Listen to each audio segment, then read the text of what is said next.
We're going to share a great day. I hear you were telling some amazing stories in the car. Will you please have the 9 junior Rangers be behind the desk in here?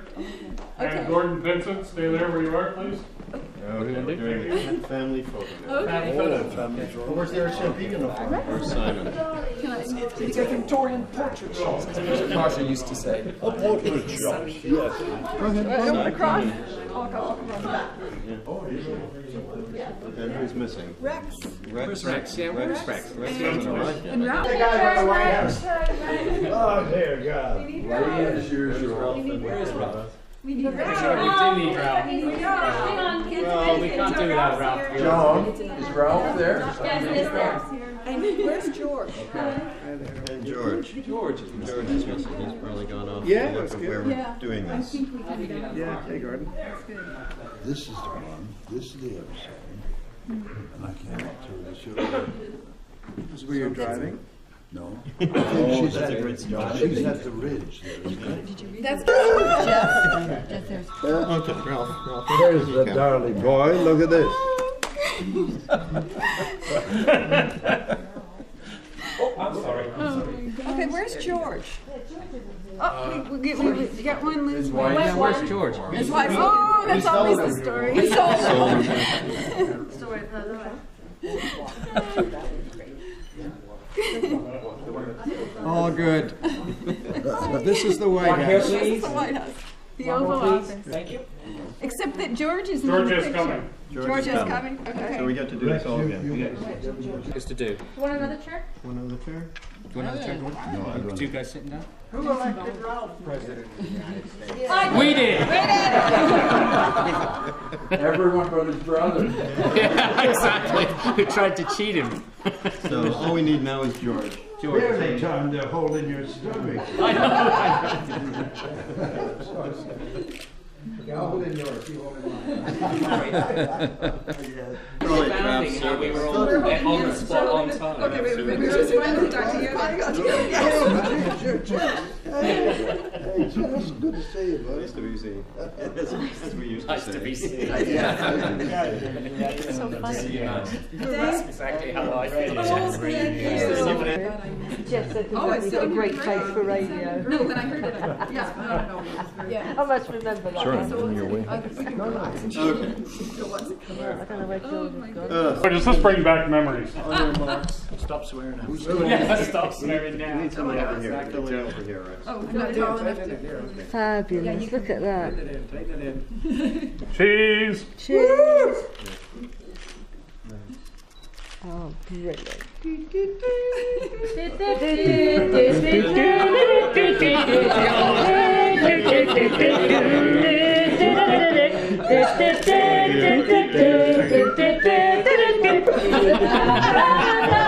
Already, Jess.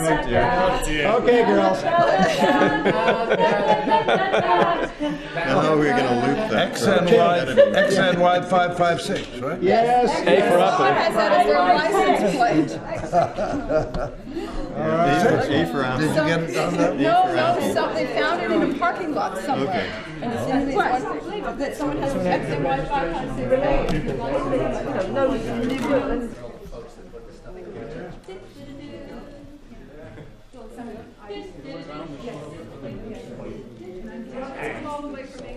John, an official. Yeah, sorry.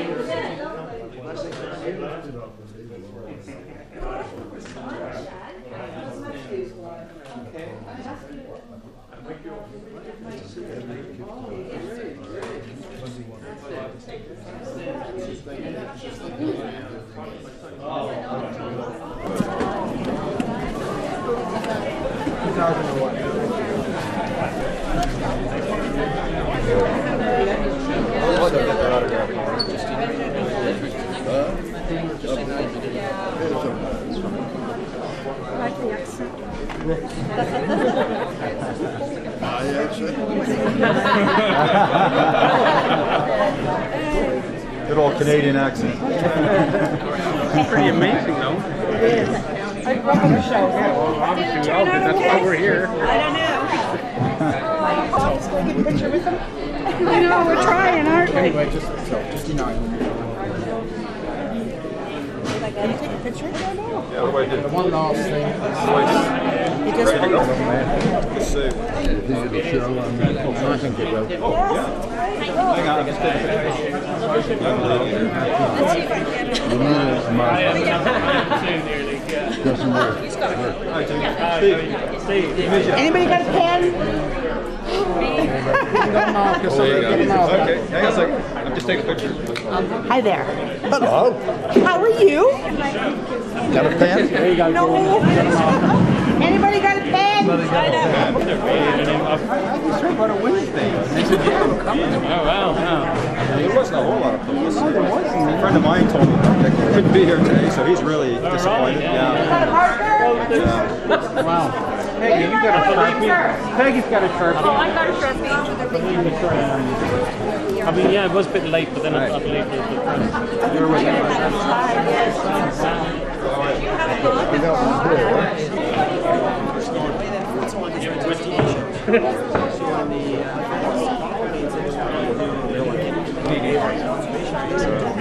Direct people? No. How many Stuff later. There's all sorts of interesting information on the board. So Walk around. Thank you for coming. Pleasure. pleasure.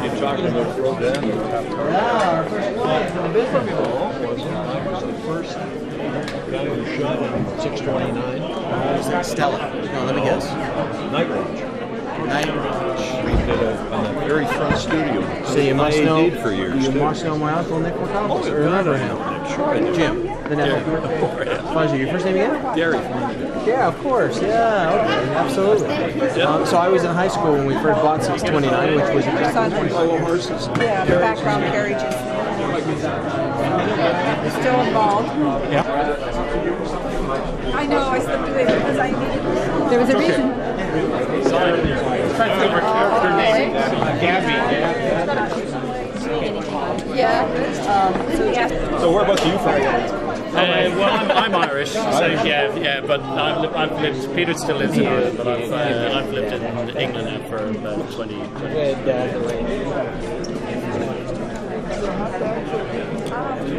I didn't have a number. Hot dogs.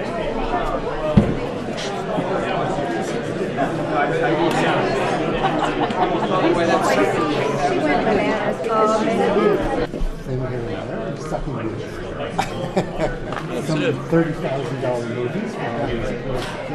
I know, it's tough. The last time we saw, I can't speak for John, but the last time I saw Tony that I remember was in the middle of a snowstorm in January. You were on a flatbed and they were rolling it through Toronto and you were telling everyone where they were to be and what to do. And I'm thinking, oh my God. I was driving along. That wasn't so many years ago. I was driving along Eastern Avenue, and this guy's screaming in the middle of Eastern Avenue. And then I beep the horn and looks at me and stops everybody. And he comes in back. Well, what did we do last? Oh, we did. We did something. We did something after. You guys Yeah, because you were. or you were in Connection or We something. did something else. We just I lent Marilyn my There's another character. I never got it back and she can't find it. Oh, I'm sure that it's archived. now I'm doing this Warehouse 13. Are you? Oh, so you're still on this, huh? Oh, Like I said, planting trees, whole gamut. And we came back at night, and the top had come off the bucket. The mice were all over the place. We tilted back the covers. There were mice running all over the place. It was really fun. The other thing is,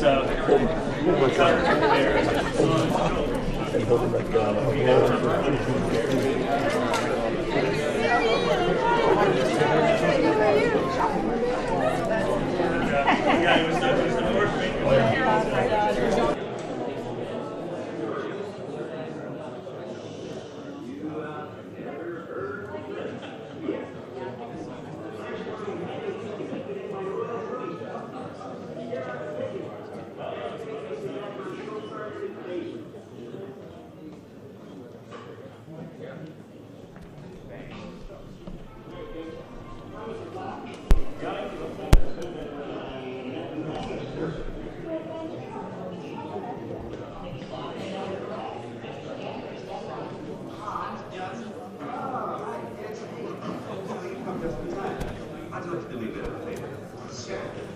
seen. But I bet none of you have. Let's go make pancakes for everybody. Welcome, ladies and gentlemen.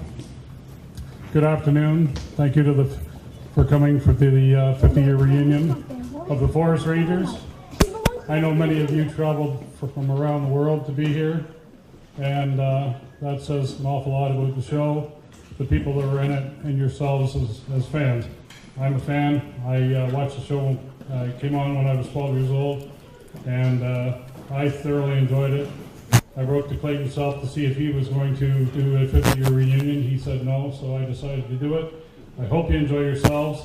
We're going to get started right now.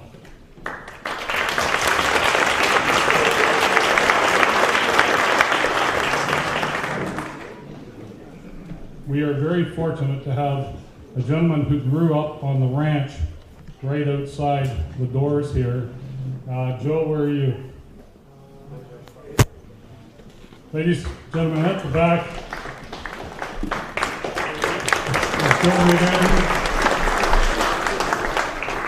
Joe grew up on that ranch. This is where the series was shot. Immediately south of the parking lot is where the town set of Indian River stood, and across the Humber River is where the fort set stood. And Joe grew up here, and Joe went on to have a career, and he still has a career now as a world-class guitarist. If you have any questions for him, he's going to be here after the show. Have a talk with him. Joe, thank you very much for being here. Greatly appreciate it. Thank you. Ruth Tully is here. Yes. Ruth, standing right here. She was the widow of Wilf Cully. Wilf was the property master on the show. Ruth, thank you very much for being here today. Thank you.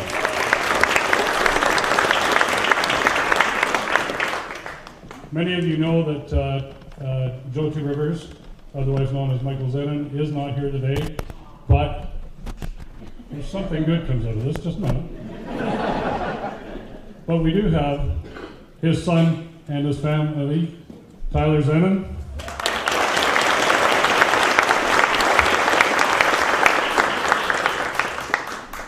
And has he got something to show you later?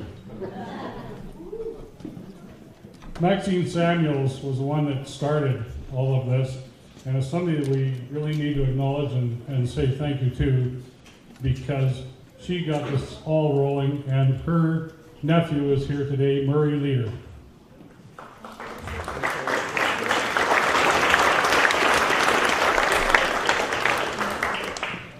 I'd like to thank Lee Perrell and Victoria Perrell of Harmony Marketing. They put out a media outreach to 240 media outlets in Canada. Canada knows about this. I'm sure it's probably on Facebook or YouTube as we're talking. Today we have Deborah Scully and Wendy Gunn. If you'd like to stand up, please.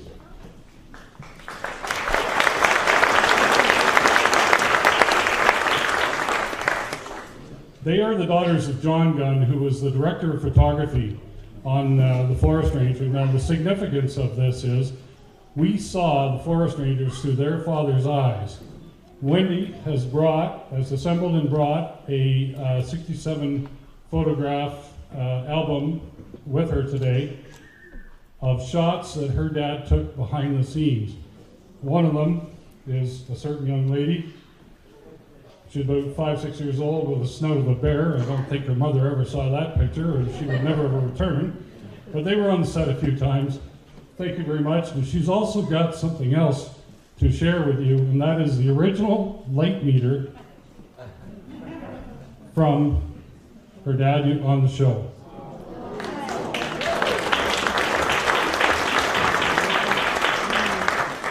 So that photo album will be available for you to look at on a table outside.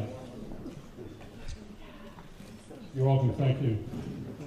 Is Karen Hazard here? Karen Hazard was the production secretary. She indicated she was going to be here. She may not be here. Irene Kent. She did hair and makeup. Valerie Shand also did hair and makeup. You're here. Valerie, thank you very much for coming.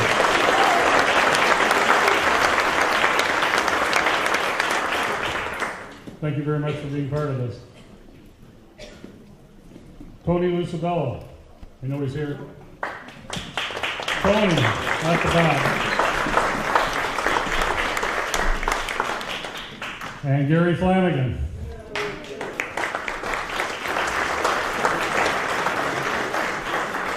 They were drivers and went on to have fantastic careers. Ellen Cottrell here today. I don't see her, but Ellen did stunts.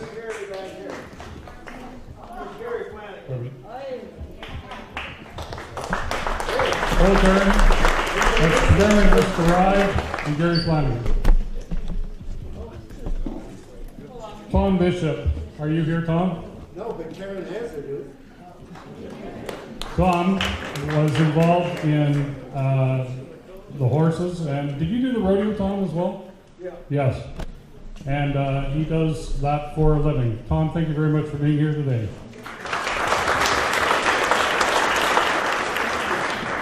And John Berger is at the back. And John starred in a couple of episodes, or a few episodes, and he did many, many things on the show. Thank you.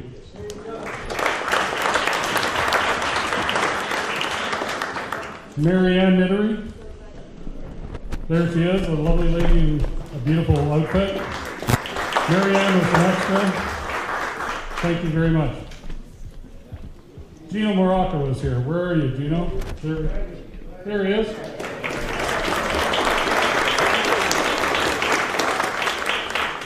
Gino's got a long resume. I don't think I could read it even. But he was part of the show, a big part of the show. Thank you very much. John Kastner. Didn't make it. What a shame. Mira King. Nope. And I know that Trudy didn't make it. Eric Reid is here. Where's Eric Reid? There he is. Eric was the editor. Thank you, Eric. And Eric Till, is Eric Till here today? Eric Till was the director. I heard from Paul Allman, and he couldn't make it from Quebec, but he wishes he was part of it. Got the music there, please. That was good. Why'd you stop? Ladies and gentlemen, the Junior Forest Rangers.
Ladies and gentlemen, from the Highlands of Scotland, Matthew Ferguson.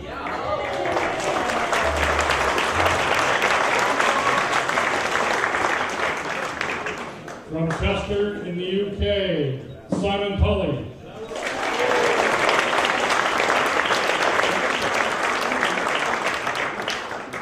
From Manchester in the UK, George Allen.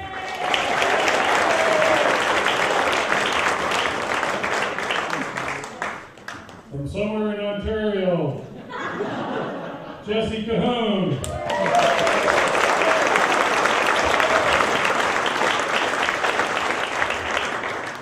From Dublin, Ireland, Peter Tully.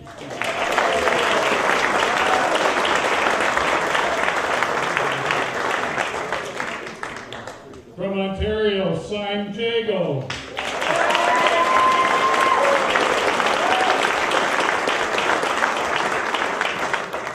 Accompanied by his wife Joan, Ralph Endersby.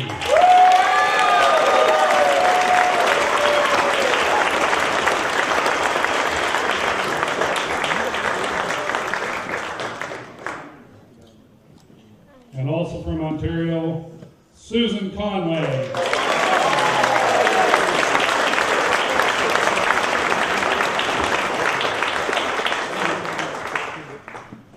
Last but certainly not least, from Ontario, Rex Hagan.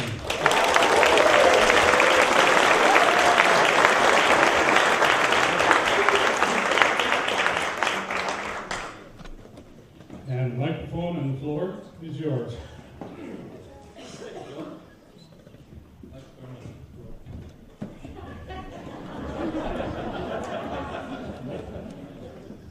Welcome, everybody. What a pleasure it is for all of us to be here in front of you today. Thank you. We wouldn't be here if it weren't for you, and we really recognize the fan base for the show. It's quite an honor. So let's go on a journey. We thought that what would be helpful as we kind of get into the mood of the show is we're going to do a little bit of time traveling. I want all of you to, first of all, go back to a time when you were 9, maybe you were 10, maybe you were 11. 5. So I want you to imagine yourselves at that age and come with us as one of the forest rangers. And we're going to take you on a day at the studio. So if you are that age now, it's 5 o'clock. You're getting up.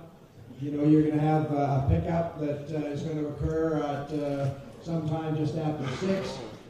Some of you are going to get up at 5 to 5 at the very last minute and be rushing out to get into the car.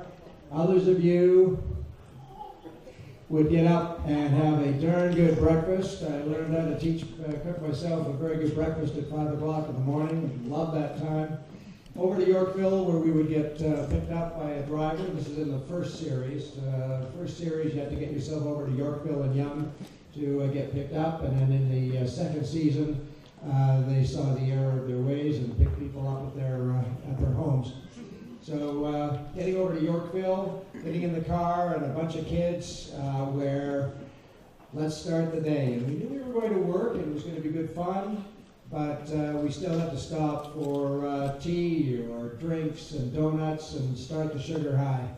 That's pretty much how we remember it in one way or another, was starting our day with honey buns and tea and toast, and Ralph would have something already ordered at the Flame Restaurant on Yonge Street, and he'd be set.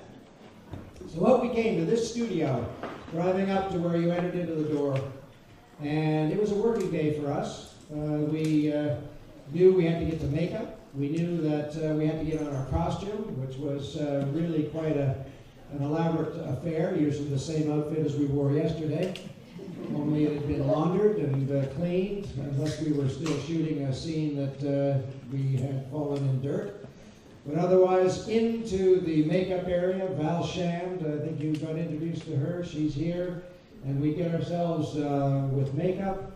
And in those days, the early days of shooting, because as you'll hear from Simon, it was the early days of color TV, color filming. And so makeup was pancake, it was grease, it was a lot of stuff, and all parts of your body that was going to be exposed that day would get this lovely makeup on. Not like today where you just wear very little. And so there we are. We're excited. The third AD is rushing around trying to corral us. And we're about to get in a car to go out to the set if it's an on-location day. And by now it's probably about 10 to 8, quarter to 8. Lots happened already. And now we're going to head out to the set. So Stein's going to take us out to the set. I guess looking back, as an adult who's still in the production business, I'm amazed at what the crew had to go through. It was the early days of film, and the equipment was enormous. And by the time we got to the set, all of these dozens of trucks of very heavy equipment had been unloaded and set up.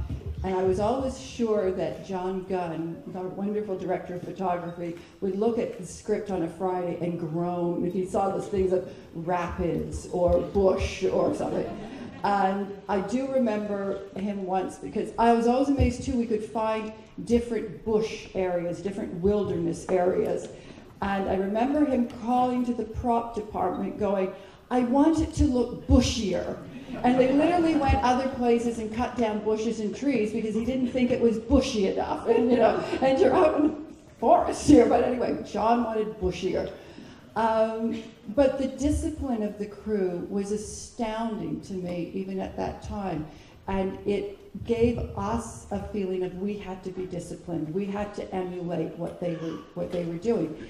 It was the beginning of color television.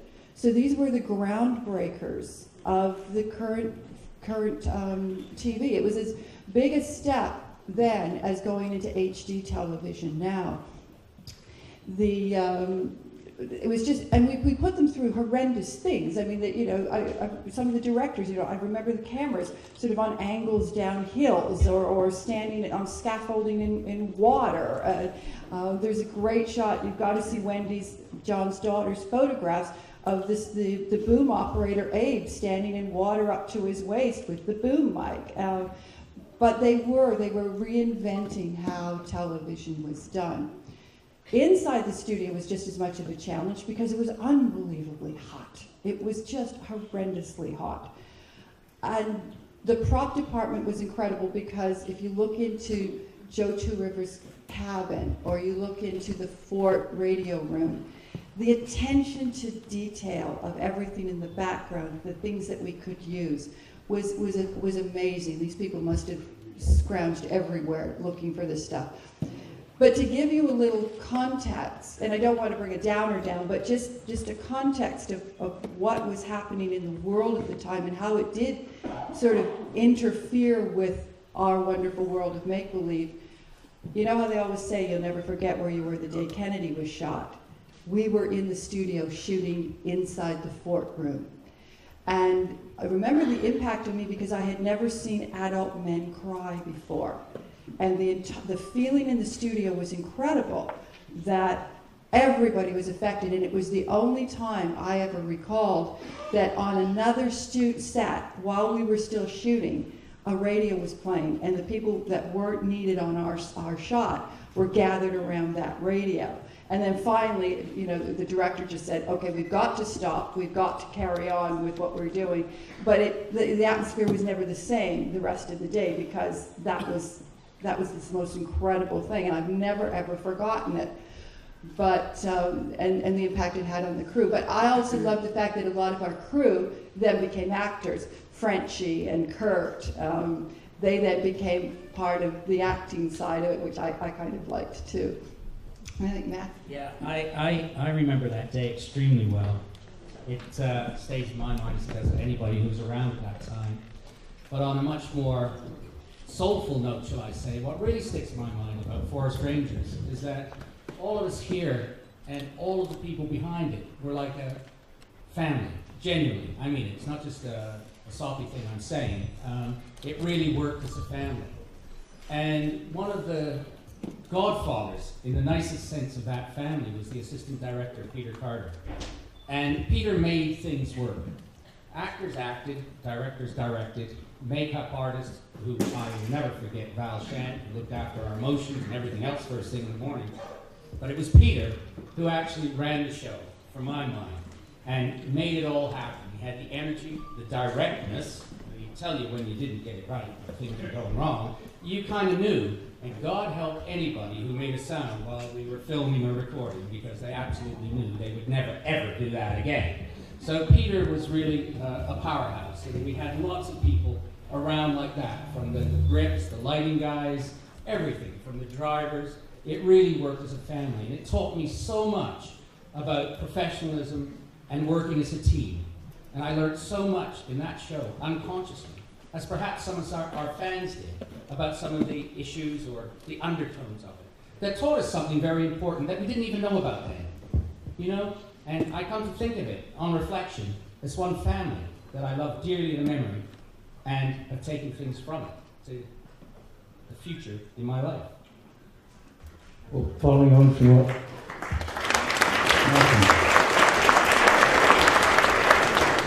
just following up on the Peter Carter situation that Matthew mentioned, he was a bit of a, not so much a father figure and a taskmaster, but you knew that when Peter said something, you responded and you did it. But he was always on the lookout, Pete, and never missed a thing. And I remember one particular day we were filming, and we were in a canoe shop coming up to the edge of the river or the lake. And I was stepping out of the canoe, and I stood on what I thought was a nail that went through the bottom of my shoe. And I let out a scream, the shot stopped, and Peter literally ran into the water, up to his neck virtually, pulled me out, ran up the bank, stripped my shoe off and everything else, just to make sure I was okay. And it was everything you did. He was watching your back, watching the crew's back and everybody else.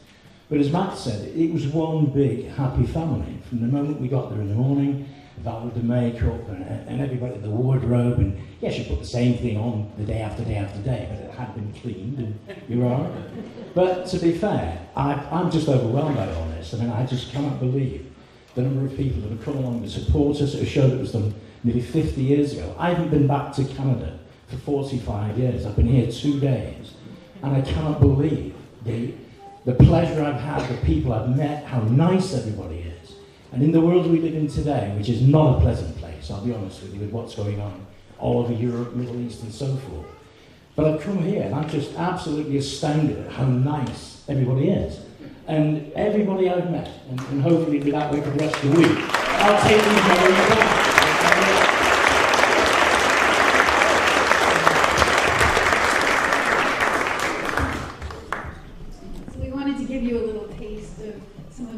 Fantastic adventures that went on behind the scenes, because when you're working on a show which represents animals and all kinds of different colorful characters and nature locations and different environments, there is adventure everywhere, especially for me, who was 11 years old. I remember it just all seemed like a magical adventure to me, and sometimes I didn't know what was the real and what was the fantasy in a way. I mean, even though we were all very professional, it was just a fantastic experience.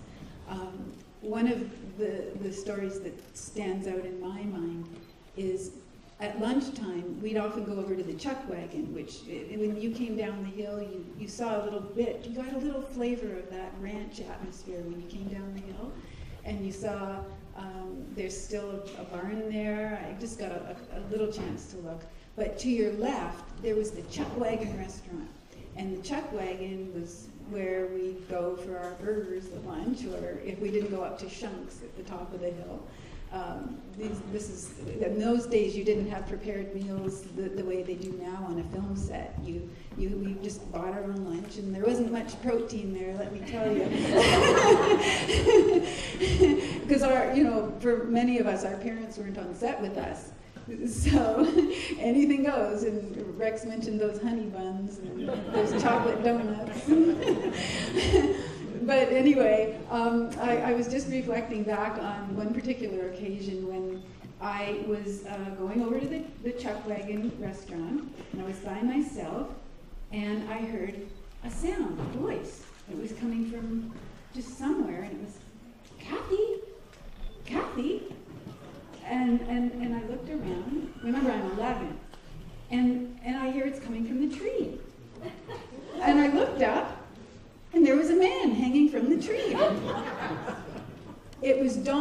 ravioli. Now, for those of you who remember Taffy and the Leprechaun, that was Don practicing his role and giving us both an opportunity to see what it felt like to see a leprechaun. I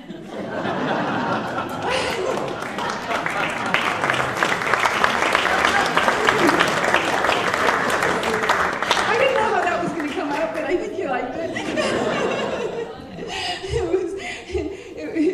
It's just funny the things that stand out in your mind that you remember. I think Ralph has a story that involved an animal. And snakes. Some reason there's venom in them, so I don't know why. They put those snakes venomous and they have the venom inside them. I don't know why. And so, basically, you say that you were near a snake on set with the camera rolling and there was venom in it, and they didn't even know? No. What I want to know... They told me. What I want to know is, were you scared? I'm just terrified. Did that read on camera? I learned early on, guys, to put the flare of the flashlight in the lens of the camera. You learned to put the flare of the flashlight into the lens of the camera. And then what happened? Everybody was scared. Now we have, I think Peter has a story about fire. Oh, yes. I mean, safety today is paramount, as we all know. However, there were really very few safety considerations or safety factors taken into account when the ranges was being shot. And in the ranges, you see, there are lots and lots and lots of forest fire scenes, okay? And lots of scenes with the rangers running through the forest fires as the forest fires encroaching upon them, and they're just desperately trying to escape before being burnt. Well, in reality, what happened was the prop men erected a lot of dry trees that they had chopped down and dried out purposely for this scene. They were all on stands, and as we were running through a laneway they made through the trees, the prop men and everybody else would be throwing petrol up behind us on the flames. So the flames would be coming down after us to give that dramatic effect. That was just one of the sort of incidents that took place. Excuse me, but you have to tell them what you did in the studio. And none of us knew this. We were shocked. Oh, yeah. Well, again, going back to the safety aspects of it, a lot of the forest ranger scenes, of course, especially when the weather was poor, were shot indoors in the studio. Yeah? Now, I don't know if you can see, you can't see it from this studio, but you can see there are catwalks. Yes, you can. There are catwalks at the top. Right, we only used one studio. I think, which studio was it? We used this Studio 1. So Studio 2 would have been empty, completely empty. However, the doors were not locked. And so, when we had time, we used to go into Studio 2, climb up, and run around playing hide and seek on the catwalks. And there was nobody who knew, nobody ever found this out, but nobody ever tried to stop us, or ever thought that we, the goody-goody little children, would ever attempt or do such a thing. The insurance company would have been absolutely aghast if they had known. But luckily, none of us did fall. I'd like you to know I didn't do that. Well, as you can see, there were a lot of adventures going on in the studio, out on the grounds, but there were also adventures going on upstairs. So I think I have a story as well about animals. Of course, we had a lot of animals. We had a lot of animals involved, and Gary Flanagan he did everything. He was a driver, he's a wrangler, he's done everything. If you ever want to know about process shots, he and Tony Luch can tell you all about them, because they seem to be involved with putting the piece of 2x4 into the front end of the truck and wobbling it so that when the drum that the painters had put together to roll around behind the cab of the car, the truck was rolling they would be rocking the vehicle up and down to make sure that it looked like the car was moving with us inside it. Anyway, this nice story that I have, which Gary told me the other day, was his horse Guppo, who was a beautiful, beautiful horse and very quiet and calm, and only freaked out twice. One time during the Tom Nebel and Kathy scene in The Rainmaker. Well, you see, I was having a poignant scene. If you've seen Let There Be Rain, Bobo and I were having a very poignant scene, meaning of life in the barn. And this is what was going on behind the scenes. And Guppo, who was sort of the background of the shot, didn't know what was going on because Bobo had a hat on with a flower on it. And he kept on trying to reach and chew the flower while Tom and Kathy are having this wonderful, very heartfelt meeting. So when you see the film again, you'll see this wonderful shot. One of the things that we all recognize in our series is the fact that there were many, many performers, many other well-known Canadian performers who were in the show. Perhaps you know some names. Who do you remember from the... John Vernon. John Vernon. Who else do you... Hey? Stephen Young. Len Berman. John Granick. C. Linder. Ed McNamara. Joe Austin as Old Man McLeod. Barbara Hamilton as Aggie. Who else do you remember as Canadian performers at the time? These were... Chris Wiggins was on it. Hagen Beggs, he was on it. Wasn't Jan Obish? Jan was on it. A lot of very, very well-known performers, and if they weren't well-known then, they were going to be well-known. And so that was just another opportunity that we had as actors to work with such a great, great group of performers coming on either as a one-off or as a regular character. And it was terrific honor. And I also just want to say, Eric Till, nice to see you. Welcome. Eric Till, director of Yeah. Thank you. And Brother Garrick sends his regards. So while we were busy down here on location making the film, there was another whole crew upstairs making sure that the show went on, and that was the offices. Now, you only went up to the offices for one of two reasons. You had been summoned there because you had to sign something, or you're about to get hecked for doing something wrong. And that was the limit of our access to the upstairs offices. But we do know from rumor how they were laid out and what went on up there. And it was sort of like this. The receptionist was at the front, and she was a telephone person and took messages and that sort of thing. And it was very, very old tech. So in the second office, where Karen Hazard, the production secretary, was sitting, she would be busily working on her typewriter, because in those days, we didn't have photocopiers. We didn't have computers. So everything had to be typed manually. And Lord love you if you made a mistake, because you had to start again.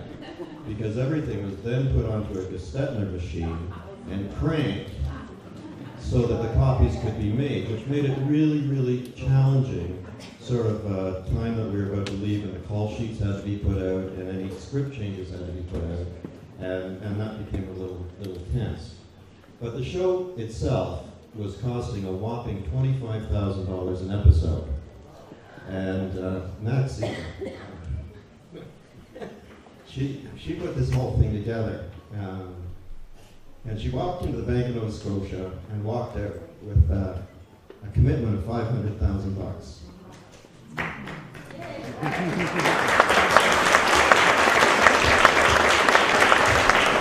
She was very hard-nosed. She was a producer, and she even made Time magazine. Oh yes, I remember Maxine Samuels. She was an astute businesswoman, very, very, very good. I wouldn't say we all loved her. Sorry, I wouldn't say we all loved her as a mother figure, but she was certainly very astute as a You're businessman. being kind. What'd you say? She's here. But what was I going to talk about? Time magazine. Oh yeah, she was on the front cover of Time magazine, and I remember reading the article, and in the article she was described as the only woman who took her makeup off at night with steel wool. It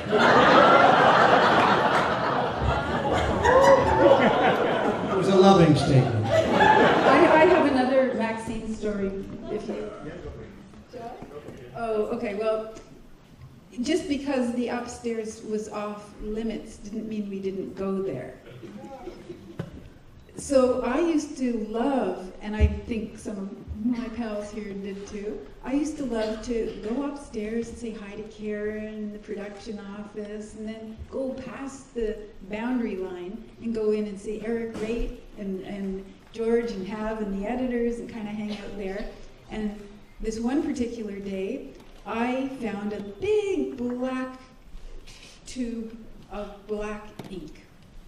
And a few minutes later, I was in the bathroom with the ink up to my wrists. And guess who walked in?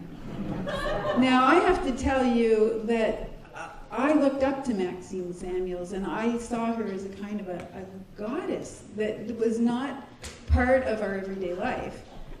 And I think the silence in that moment said everything. It was, nothing was ever said to me again, but I think that there was another addendum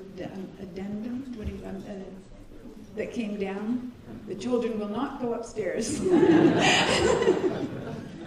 I don't know whether I was in a scene right after that, but I don't know what they did with that black ink all over my hands. There were two ways to get upstairs. One was to go upstairs and be formally taken in by the receptionist, and the other was the back staircase. And sometimes people would sneak up there to, strangely enough, visit the editors and see who they were. As a matter of fact, I think Eric said earlier that Ralph paid him to put in close-ups.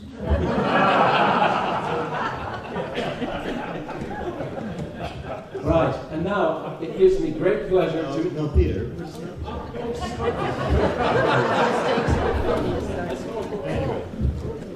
So, now we got another story to go here. Hold on.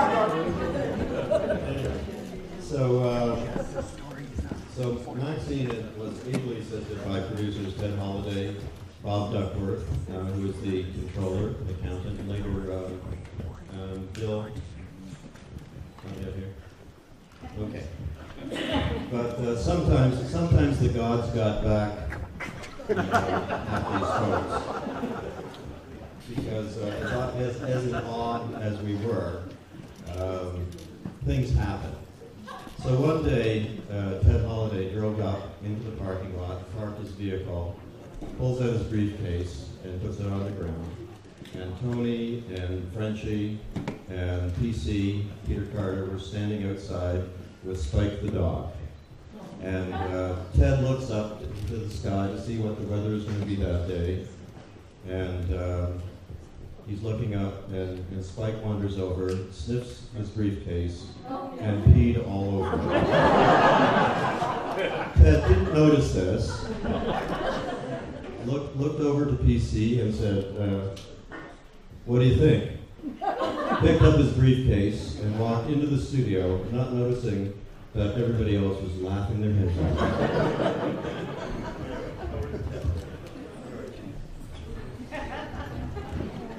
Well, just following on from stories and reflecting on different things that happened when Peter was talking about the forest fires and the dangers and the health and safety issues now. And actors, Gerald Parks hasn't been mentioned yet, Charlie Appleby. We were doing an aeroplane scene, and for some unknown reason I was stood next to the pilot and we were having a chat about the aeroplane. And I'm very much into machinery as a kid at that age. Anything with an engine, you want to drive it, we'll get in it. And he said to me, do you fancy going up? And there was nobody around, so I thought, yeah, I'll take the opportunity of getting in the plane. Little did I realise that I was absolutely scared to death. I sat behind him, put the seatbelt on, And within minutes, we were in the air doing victory rolls, barrel rolls, and all. Come back down, and I couldn't wait to get out of the plane. I was actually gripping on the ground when I got in. And as Pete said, nobody knew. Nobody, I wouldn't say nobody cared where you went and what you did, but nobody actually knew what went on. So different things like that happened. And I relayed the story the other day, and nobody said, well, when did you do that? I said, well, everybody else was having lunch, I was at the pilot. What did you do? But anyway, I'll pass this back to you. Alrighty, because the law is waiting to arrive, I'm going to just take us in our 9-year-old and 11-year-old selves. So here we are at the end of the day. It's now 5 o'clock. We've had all the sugar we can take, but we have been very professional. We've worked a long day, believe me. And in the car, we get to head back to the city to either learn our lines for the next day or, God forbid, just have some time to hang out with some friends and maybe play in the evening. But that would be pretty much the end of the day, and that went on for, well, at least from June till December for me, and then the following June, and for the rest of these crew, it went on for 3 years like that. So now, Mr. Ballard, would you be kind enough to do the following? It gives me great pleasure to be able to introduce to you one of Canada's most revered and best loved actors, a real gentleman, who we had the privilege to work with, Mr. Gordon Pinsent.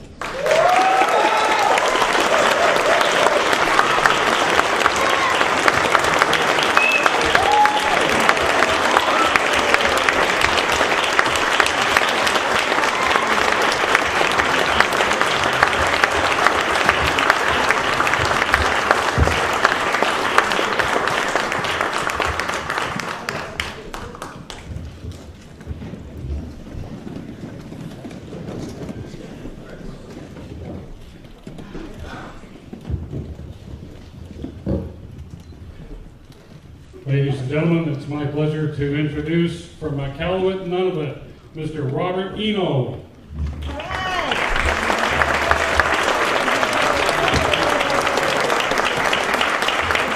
I feel kind of silly after being introduced after Mr. Pinsent here. We got Gordon Pinsent and Mr. Robert Eno from Iqaluit. Lovely. And this is going to be on YouTube. So, I don't know where to go from here, John. I guess now we're at the end of a day at the studio, and I guess the next item on the agenda is question and answers from the audience. Pardon me, sorry. Mr. Pinsent will have a few words to say. I did not say I did this for a living, sorry.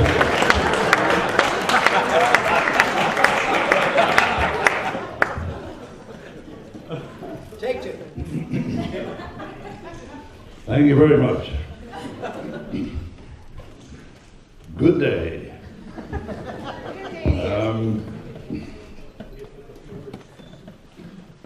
Into the show right away.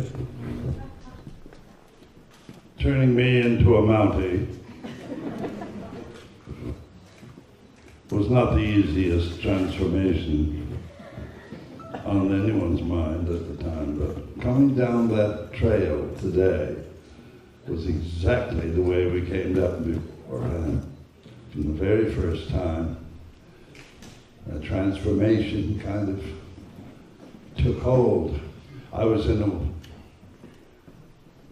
a sort of a scared mood early this morning and settled into something quite wonderful when I began to see the personalities around me that had shared these grounds with me so many years ago.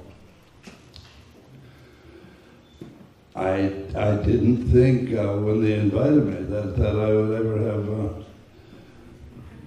have been as affected as I was this morning. It's quite extraordinary. This is something that doesn't happen as easily today as it seemed to happen at that time in the minds of children, I'm sure, who were given a 3-year sentence of the forest rangers. But it was a beautiful undertaking. I'm sure it was, for all of them.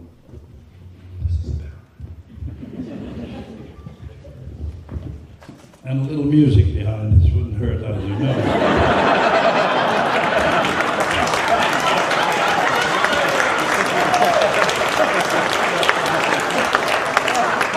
Thank you, Albert. Yes, turning me into a Mountie seemed to be what someone had in mind. Probably Maxine. And it seemed a bit strange, but for some reason, when the pieces were put together, I seemed to give the impression of some sort of collective positive reaction to how I turned out. The difficulty would be, well, no, not a difficulty, but there was a bit of talk as to how they were going to, as to what kind of transportation I would need.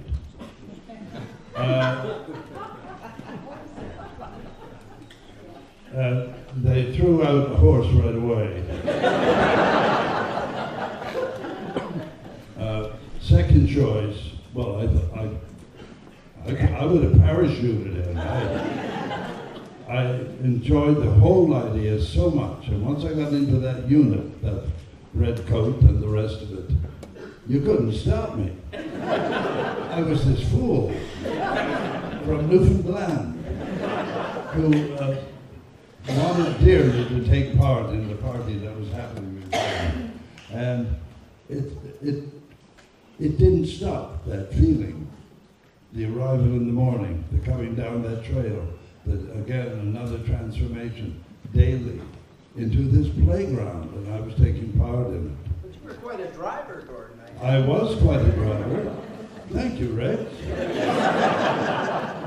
Yes, so they said, well, car then, I guess. And I said, I guess, even though George McGowan was the only one who knew this, I didn't drive. So,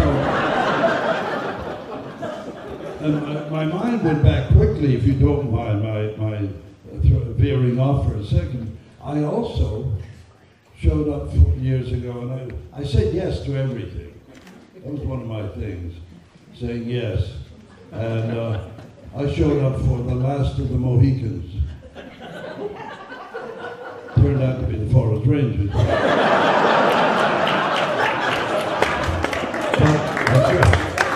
I showed up for the last of the Mohicans when they were shooting, and I was asked if I could ride, and I said, Western or English? I did get the part. The three of us were coming out of the bushes being chased by Aboriginals. And I had a friend tie my feet together under the horse. Not the smartest thing to do. And there was a bit of a river crossing. I also couldn't swim.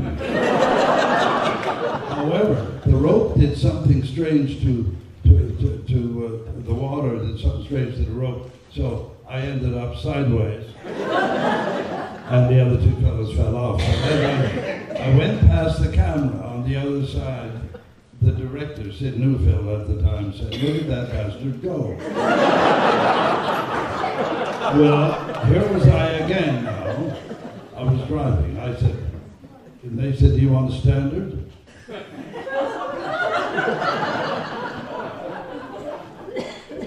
I said, no, what's the other one? They said, automatic, that's it, that's it. Oh yeah, give me an automatic. And then they said, your car is arriving shortly. Well, thank you very much, said I, in my Mountie unit. And the man arrived with the car. He was plain clothes, but apparently he was a Mountie. He was driving a car from, which I suppose was his, I don't know. I said, don't stay around, buddy.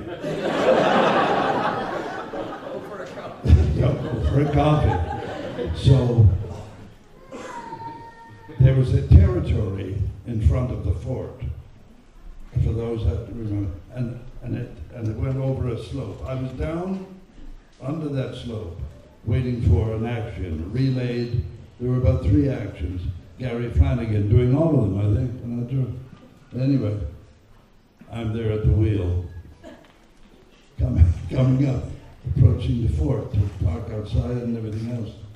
And action. I came up over the slope. Just as I did, a horse had come out to graze. And I saw meat everywhere. I saw a steak for supper. Coming straight towards the horse, when George McGowan wisely said to his crew, everybody inside. I'm changing the formation. Everybody inside, please. And he knew the story, of course, and I was rolling. Now on film, when you're driving and you can't drive, you drive like this in the distance. And when you get closer, so I was coming along, heading straight for the horse. The horse wisely did a kind of a Roy Rogers. And on I went to the fort. And if you remember, the opening of the show has this car being driven by whom we know, coming straight for this horse that doesn't know how to kind of, I thought, and it was used finally.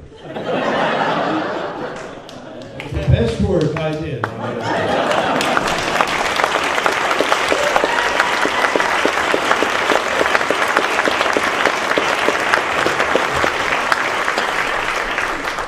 Anyway, I'm having a most wonderful time today.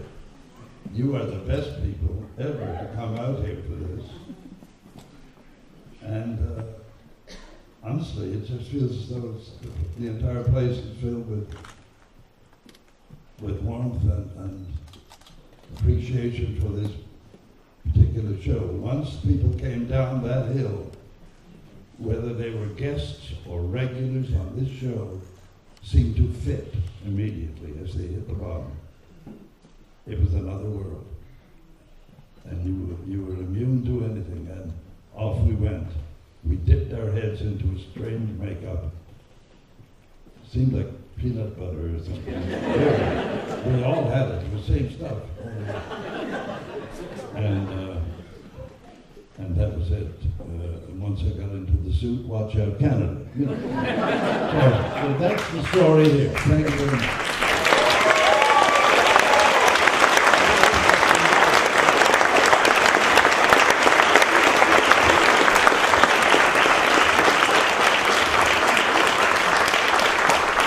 Thank you very much, Mr. Pinsent. You may have been out of Newfoundland for a long time, but the Newfoundland humor has not left you.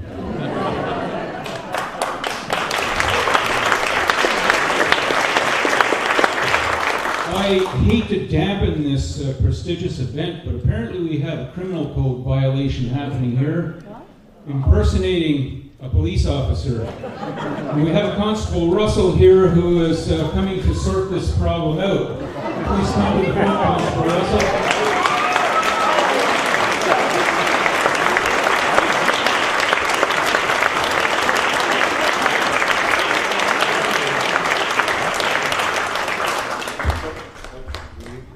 My name is Terry Russell. I'm with the Royal Canadian Mounted Police out of Newmarket Detachment, so I'm the real deal.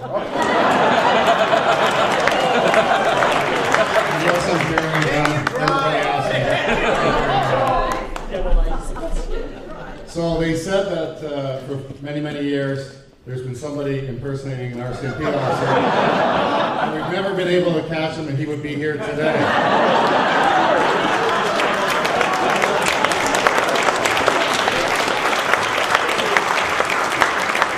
When I rounded the corner around the stage there, I saw it was Gordon, and I thought, amongst the RCMP officers, he is the Mounties Mountie.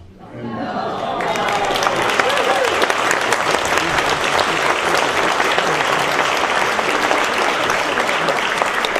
I've worked coast to coast in this great country, and many have tried. to wear the uniform and to perform and to espouse great Canadian values, but it's no secret that amongst us, when we talk, you are the best representation of our force that we've ever had, and we thank you very much.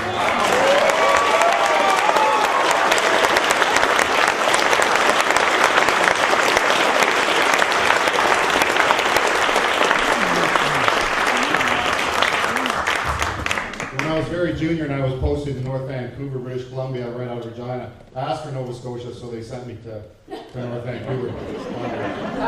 I had a staff sergeant, much the same as Gordon, and so very wise and really relayed his wisdom to us young fellas when we started on a watch there. And then when I'd watch you on TV, I'd say, how does he do that? Because that's exactly the way the senior guys did it. And a great portrayal, and so thank you very much for what you do for us and our organization, and thank you for all showing up to support this gentleman. It's been a great journey.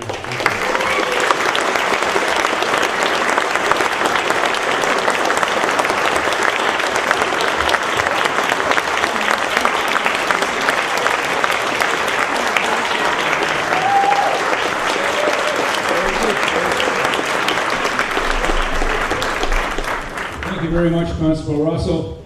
How much more Canadian can you get than a Mountie dressed up in full regalia? It's fantastic. Thank you very much. And now we're going to get to the portion that I mentioned earlier, because I'm not a very good MC. We're going to get to the question and answer session. And I'm sure there's a lot of people that have questions of these folks, things that they wanted to know. I know one of the questions I always had was, where are the parents? But I'm not going to steal anybody's thunder, because somebody's probably going to ask that question anyway. So don't be shy. If I can come up here and stand in front of this mic and stand in front of this audience, and you can come up to the mic and ask some questions of these folks. So please come forward. Oh, somebody jumped in there ahead of you. You snooze, you lose, sir. I have a question for Chub. Where did the name Chub come from? Like, what's that about? It's a good name.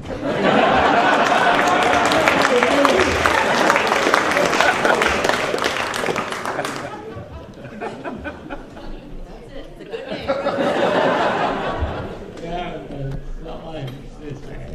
It's a good name.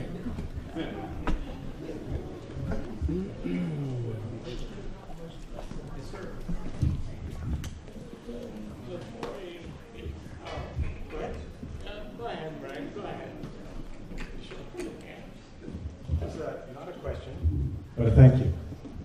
I'm Murray Leader. I'm Maxime Samuel's nephew. Yes, sir.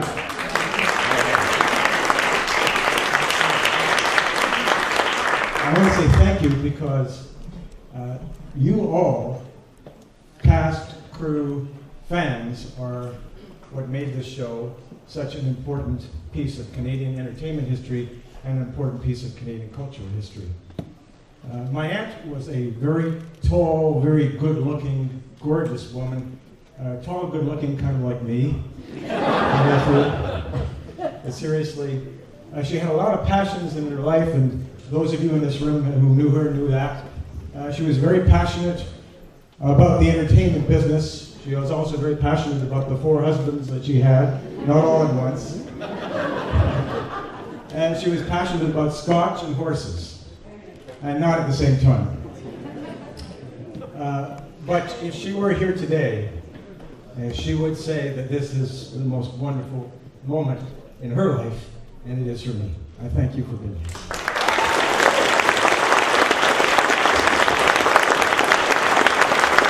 Thank you very much. I have 2 questions. Can I ask 2?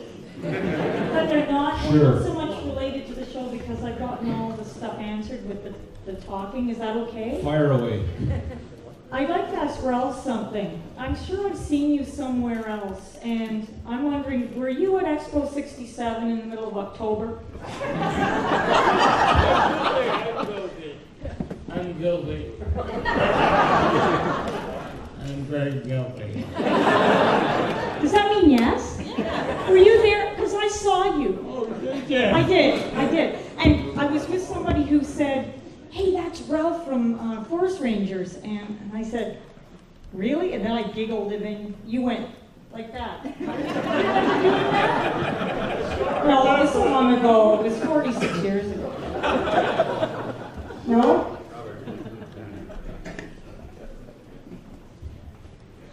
Okay. Oh, and I had one more question. And I wanted to ask Ted something, but it's not about the Forest Rangers again, but it might. Do you act in anything else in the UK? Luckily for me, I quit when I went back. And luckily for the entertainment industry, I gave up acting. No, seriously, I'm not in anything in the UK. No, I haven't acted professionally or on screen since I left Canada in 1970.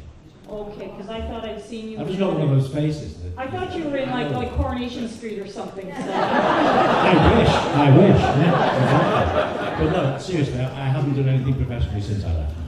Okay, so you're just doing what you do. Yeah, exactly. Okay, sorry. Thanks a lot.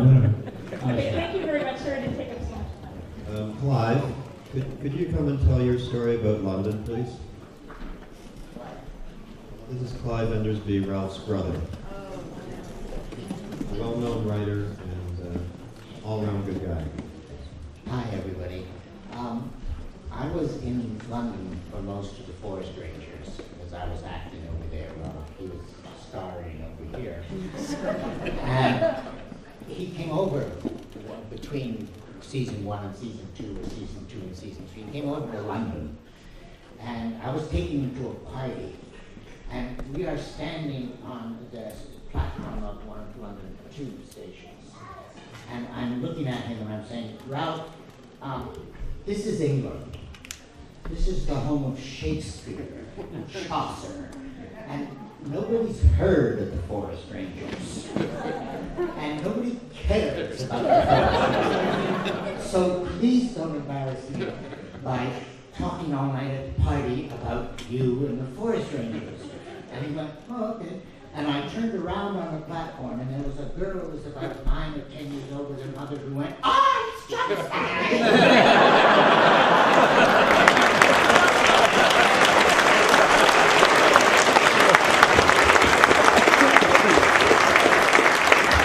Clayton, I hope you're getting all this down somewhere for that book we were talking about. Yes, sir. I'll keep this short. I'm a big fan, and I've always been since I guess the mid '60s, and just so many good memories. And I think, I speak for everyone here as a fan. You guys, great actors, you brought something to us that was just incredible. It was a safe, fun, adventuresome. I think it was a half hour or an hour show, I can't remember.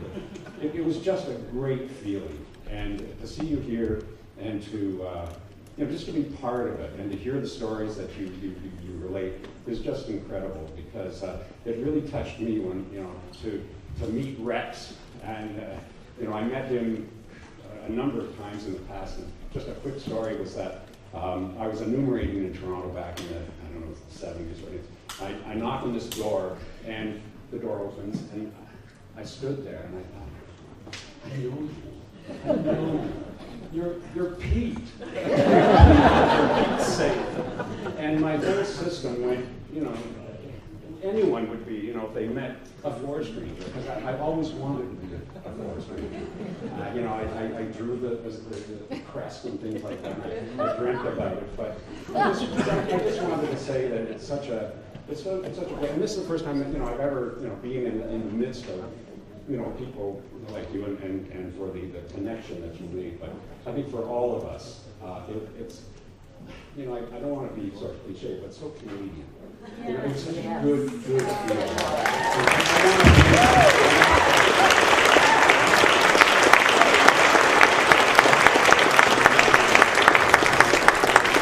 Very well put. Thank you. Next question. Young lady there. Hang on a second.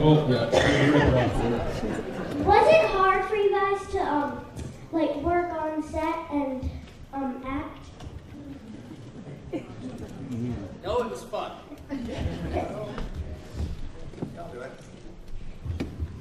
So I had the pleasure of starting as an actor. How old are you? 9.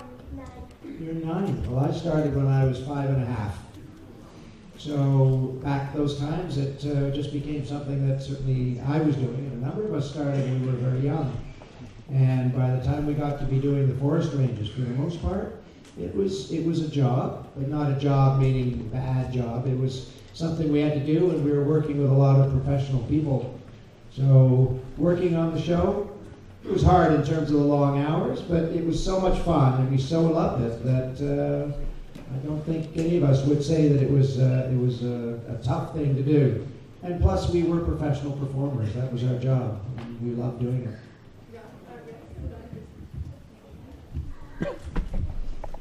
There were some kind of things that we had to do that were challenging.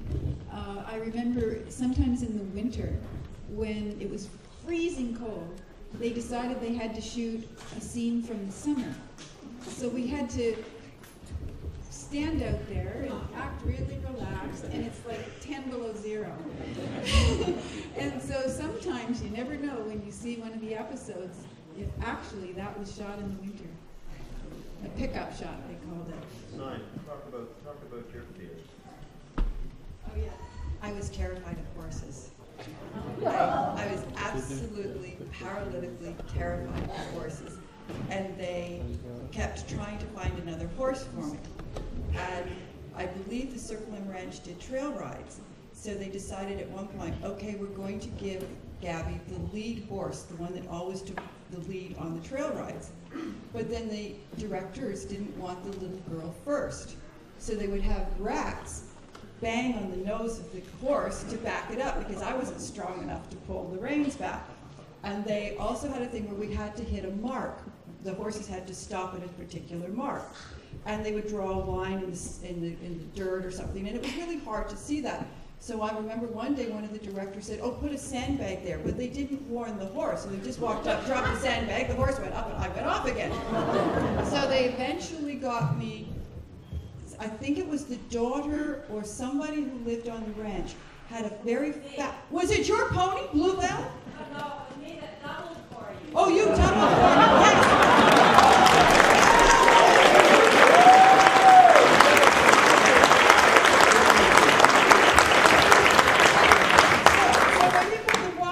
She's riding, and then when you come up close, and then there we go. Yes, I'm hanging on for dear life. Like Gordon, at one point they actually tied me on the horse, but that wasn't a really good idea. So, but yes, so thank you. I was terrified when, in the first year we were about to go up in the helicopters. They weren't in the second and third years, and I was always terrified that they would let you go up in the helicopter instead of me. I always wanted to go, but never got to go.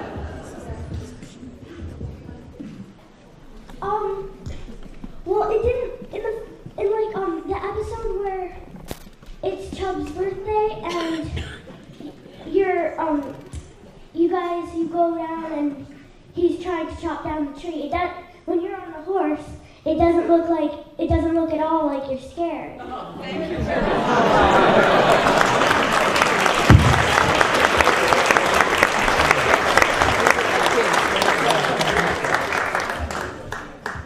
And it wasn't just Canada, too. I grew up in Hartford, Connecticut, where the show was shown in syndication, so there was many Connecticut fans. And the last show, Ojibwe Beat, Ralph, I was in a junior high school band, we played that song, and I just want you to know that in Connecticut, Ojibwe Beat was a hit record.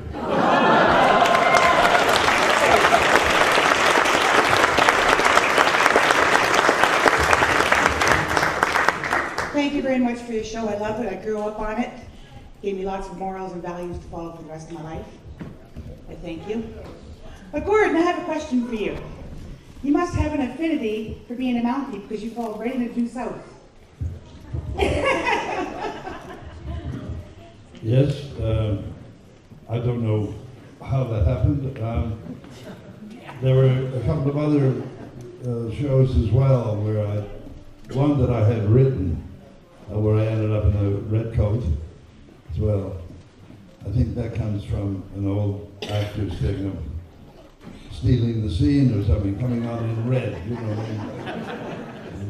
But Yeah, there were a few occasions when I did. There's not, I don't think, I think I was lazy. I didn't have to change character. Yeah. The same could be said for prisoner's garb. something like that.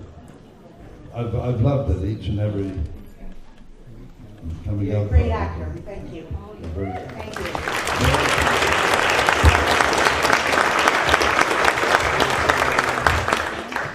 Speaking of horses, animals, things of that nature, I got the story of a bear that I'm pretty sure that others have talked about. When the bear came to town, and I remember the trainer, and I think it came from down south, the bear. Anyway, it seemed to arrive, but everyone was warned. Anyone with scenes with this bear, watch out! Don't move too quickly. No, don't get nervous, and just handle them easy.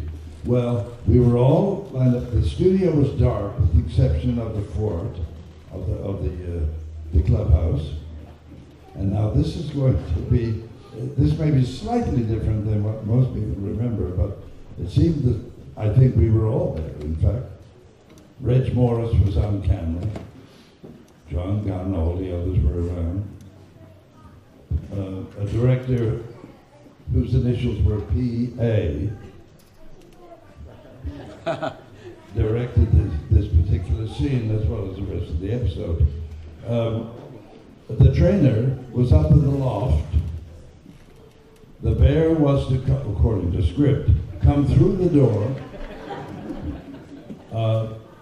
somehow come across a can of maple syrup, tip it over, drink it, and wear it out on his head. Now, I have no idea how they were going to manage it. Paul, I'm sorry, I had to mention his name there.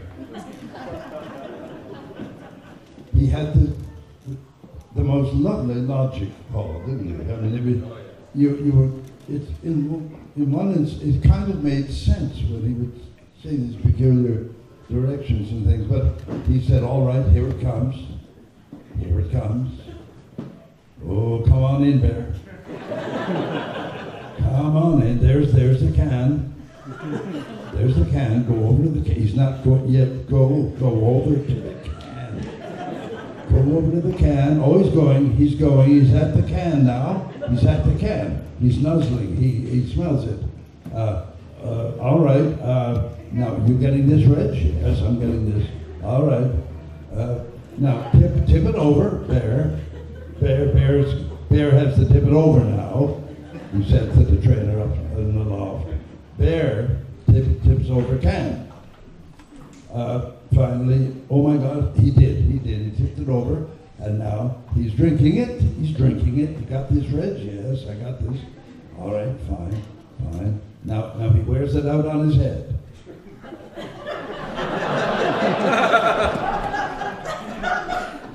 And everyone else is being pussyfooting around this bear and not able to make a move of any kind, and Paul is acting as if it's a mouse. So he finally says, we're not getting, he hasn't, this is going to take forever, I don't know. And he rushed in. Now, I may be wrong about it. I may be stretching, I'm not sure. But he went in, and he took the thing, the can, and it had a handle on it. And he said, you can't wear it on your head, wear it in your mouth. And he actually put this ring inside the bear's going, and he shook it like a fur coat and said, all the way from Hollywood, he can't act.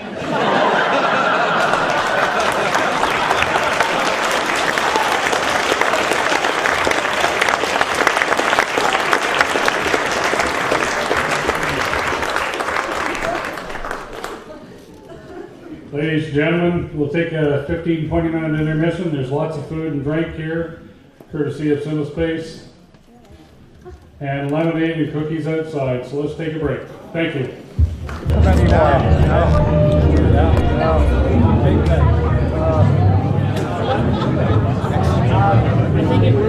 Yeah, the first one's better. Okay. We don't want to screw you up. Important pictures here.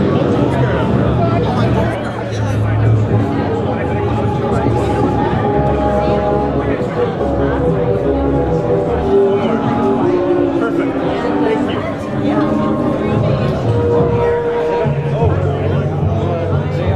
Can we get a shot of the two of you together? All three of them. All three of them, that'd be awesome. I've asked that Mountie to come back too to get a shot with Yeah? Yeah.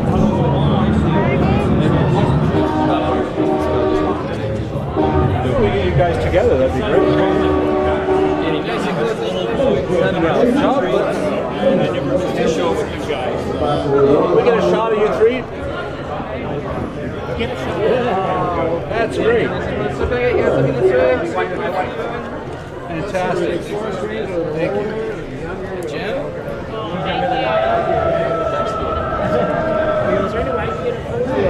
Oh, that'd be amazing.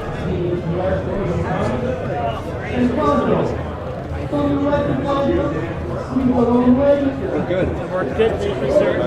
And then do one for Facebook. Get you guys together. How about the children? That's perfect. Fantastic.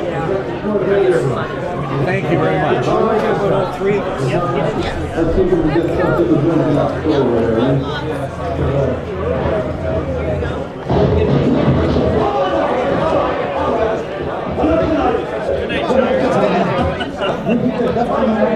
That's you.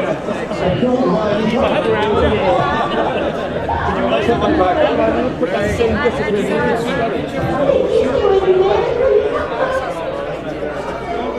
as you always say. Anyway.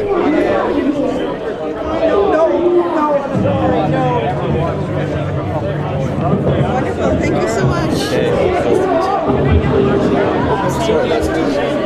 Pleasure. Thanks for being here.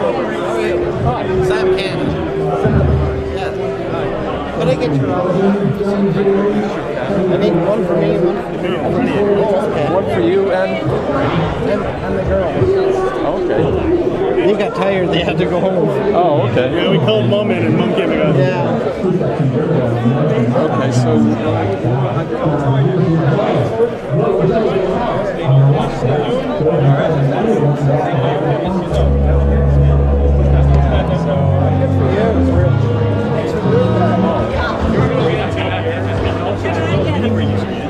Jessica.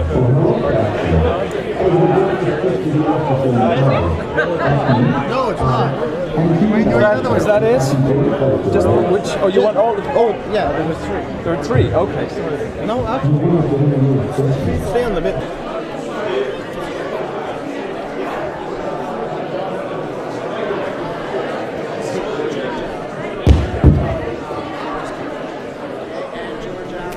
Ladies and gentlemen, the reunion will begin in about 5 minutes. Please have a seat. Thank you.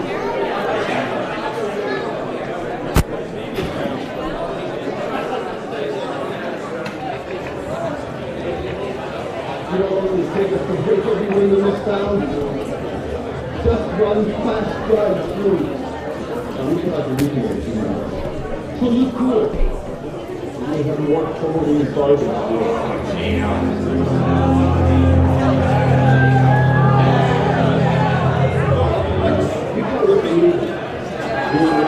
Back, ladies and gentlemen.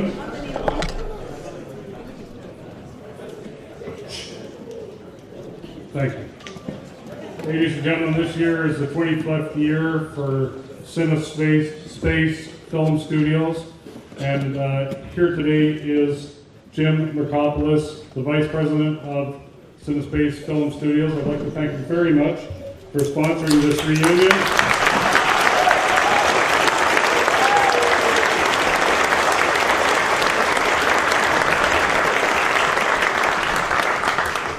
And Jim has a few words. I'll be really brief. First of all, thank you to everyone for coming. Thank you to John and Robert and all the volunteers, Chris, our coordinator, and thank you to the fans for showing such passion for such a wonderful show, an institution in our Canadian culture. And thank you to the cast and the crew. We today at CineSpace have more domestic production than we do U.S. foreign service production. And that's a testament to the hard work that you guys put in. Our first client 25 years ago was Road to Avonlea, so ever since we first started, we've been helping Canadian production. And when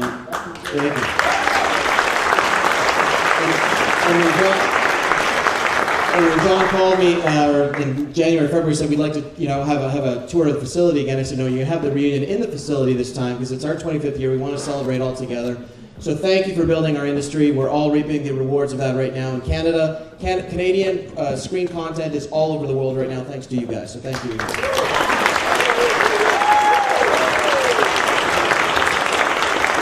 I want to also thank the Botso family for letting us intrude on what is a studio, but also is their recreational property. So thank you, Frank and Rick, for letting us be on your property. Your property has a lot of history, and there's a young man, a gentleman here today whose family has a historical tie. Joe Mavidi is here today, and if you took some time to read on the wall there, Charlie Mavidi, who used to operate the Circle M Ranch, was a lover of cinema, but also a lover of country. And if you read the story on the wall behind there, if you haven't, I encourage you to do so. In 1940, when Canada was struggling overseas against the Germans in the war, Charlie Mavidi and some other movie pioneers across Canada decided to take war stamps instead of admissions to theaters one night. And in one night, in 1940 dollars, they raised over $700,000 to the Canadian war effort. So to recognize the Mavidi family contribution, I have an old film canister here that I'd like to give to Joe. Joe, can you come to the front, please?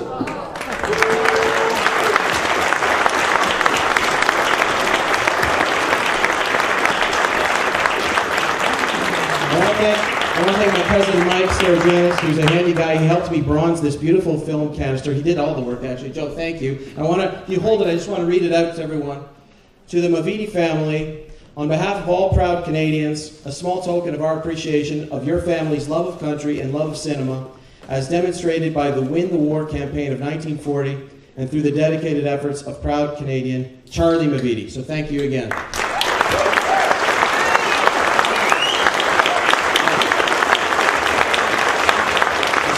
Your dad is certainly smiling, and we're on his property, so thank you again. Thank you again, everyone, once again, for attending.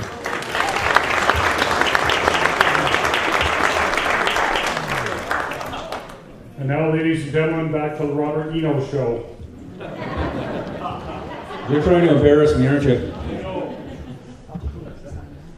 We were going to commence with another presentation, but in the intermission I had a chat with one of my favorite bad guys from the Forest Rangers, and I don't know what it says about my character that he was one of my favorite bad guys. Actually, one of my favorite guys. Gino Morocco indicated he has a story that he wanted to pass on that nobody knows about, not even the cast and the crew. So I'm going to turn the mic over to Mr. Morocco. Well, what I said was most of the young cast is definitely not aware of it. I think the crew is, and certainly some of the actors that were involved in it. You will know that there's a convertible that we used in the episode. The car belonged to a teenager in those days, and they made an arrangement that he would pay him cash for the use of the vehicle every day, and he would bring the car on the set the next morning, and he was very prompt with everything. And he was very, very protective of that car. He wouldn't let anybody touch it unless it was the actors that were going to be using it. Every day at the end of production, they would show dailies. Dailies is the work of the day before, and some of us would go and watch them. And watching the dailies, there's something on, but nobody could put their finger on what it was. And this went on for a few days, and everybody would scratch their head, be looking at the car, we're looking at the action, and something was not quite right, but nobody could put their finger on it. Until one day when the car showed up on the set. I should have started by saying that it was rumored that that particular episode was the most expensive episode to film, not because they were paying me a lot of money, but because a lot of the scenes had to be reshot. One day the vehicle showed up, and I sat behind the wheel, and I put my hand on the wheel, and for those of you who remember, there's a spinner on the wheel. Now, a spinner, for those of you that don't know, it's like a knob that you attach to the wheel, and then you spin it around to make it go back. And I said to, I think it was Peter Carter, I said, this wasn't here yesterday.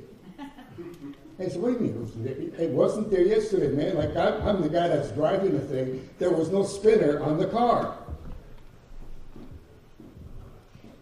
There was no whip aerial at the beginning. There were no skirts. Skirts were something that go in front of the tires. All of a sudden, what nobody was able to put their fingers on came to light. What this kid was doing at the end of the day, he would take his money, go to a custom shop, and he was buying things for the car and putting all those things on the car. So a lot of the scenes had to be reshot, but I think next time you see the episode, if you look very carefully, and I think when you were running it today, I think I saw a shot of the car at the beginning and there was no whip aerial.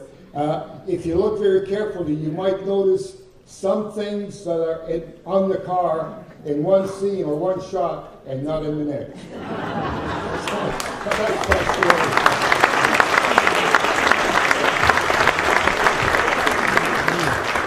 Clayton, you getting this?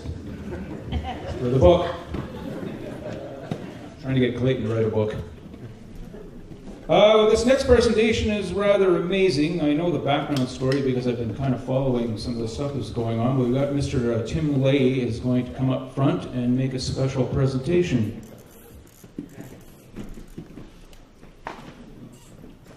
You can applause. Thank you, Robert. Don't applause yet. I haven't done anything yet. We were out hiking one day in this area, and as a young forest ranger fan, I was always fascinated by where is the fort? We've got to find the fort. We all want to see the fort. So I guess with the advent of the internet, I kind of narrowed it down that it was Kleinburg and in this valley somewhere. And one day we were out, my son, he was maybe 8 or 10 years old, and we were out looking for the fort. And he was bored out of his mind. Dad's looking for the fort. Come on, let's go on the hike. And he was just bored silly, scuffing his feet along in the dirt. And went, oh, Dad, I think I found something. And you found the fort? No, he said, I found this little knife. It says Chub on it. What does that mean, Dad? What's Chub? So I was pretty excited. Of course, he was bored silly. So I took it home, and it was caked in mud and dirt and such from being in the ground for 30 to 35 years. And we cleaned it all up, and it's a beautiful Sheffield stainless steel knife from England. And I've shown it to Clay Self, and he's all had it authenticated that this was actually on the show, and it was Chubb's knife. So that's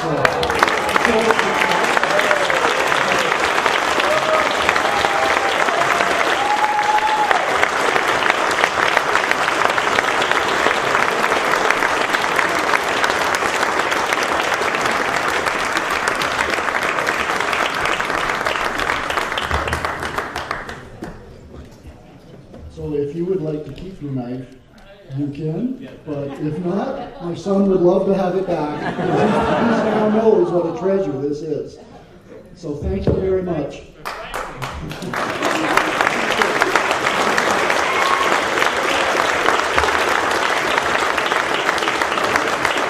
No, my son could not be here today. He's now in the military and posted far, far away from here and could not make it, but he sends his wishes and he's looking forward to having it back. Not as much as I am, of course. So thank you very much.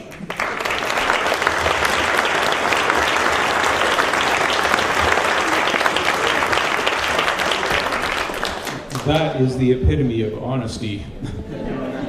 That's very incredible. Very admirable, Tim. Stuff around. I can't answer a question for him. You can ask him directly in the next intermission. Anyway, the next presentation, Mr. Jesse Cahoon has a presentation to make. So I'm not going to talk anymore. I'm going to let this gentleman do so. This isn't so much a presentation as a statement.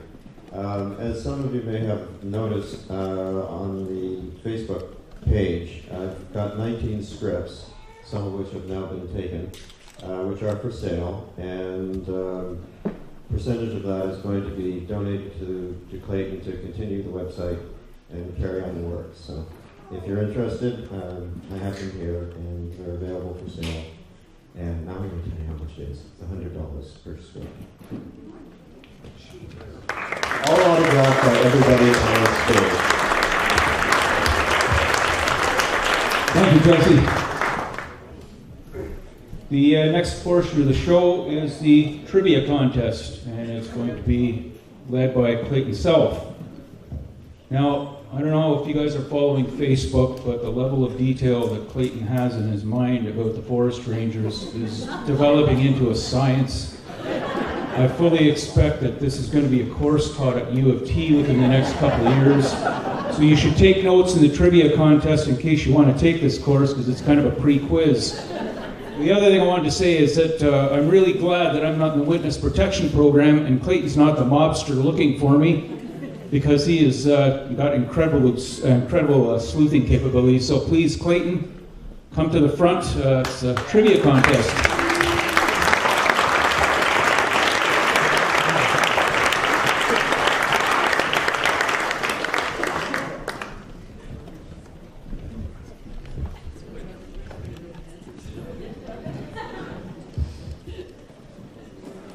Okay, I'm a bit nervous here. Okay, all right. I was nervous last time. Okay, it was, I was 30 years old at the time. It was the year 2000, and I had just met my girlfriend, and we started a relationship, and blah, blah, blah. Anyway, I told her there's this show.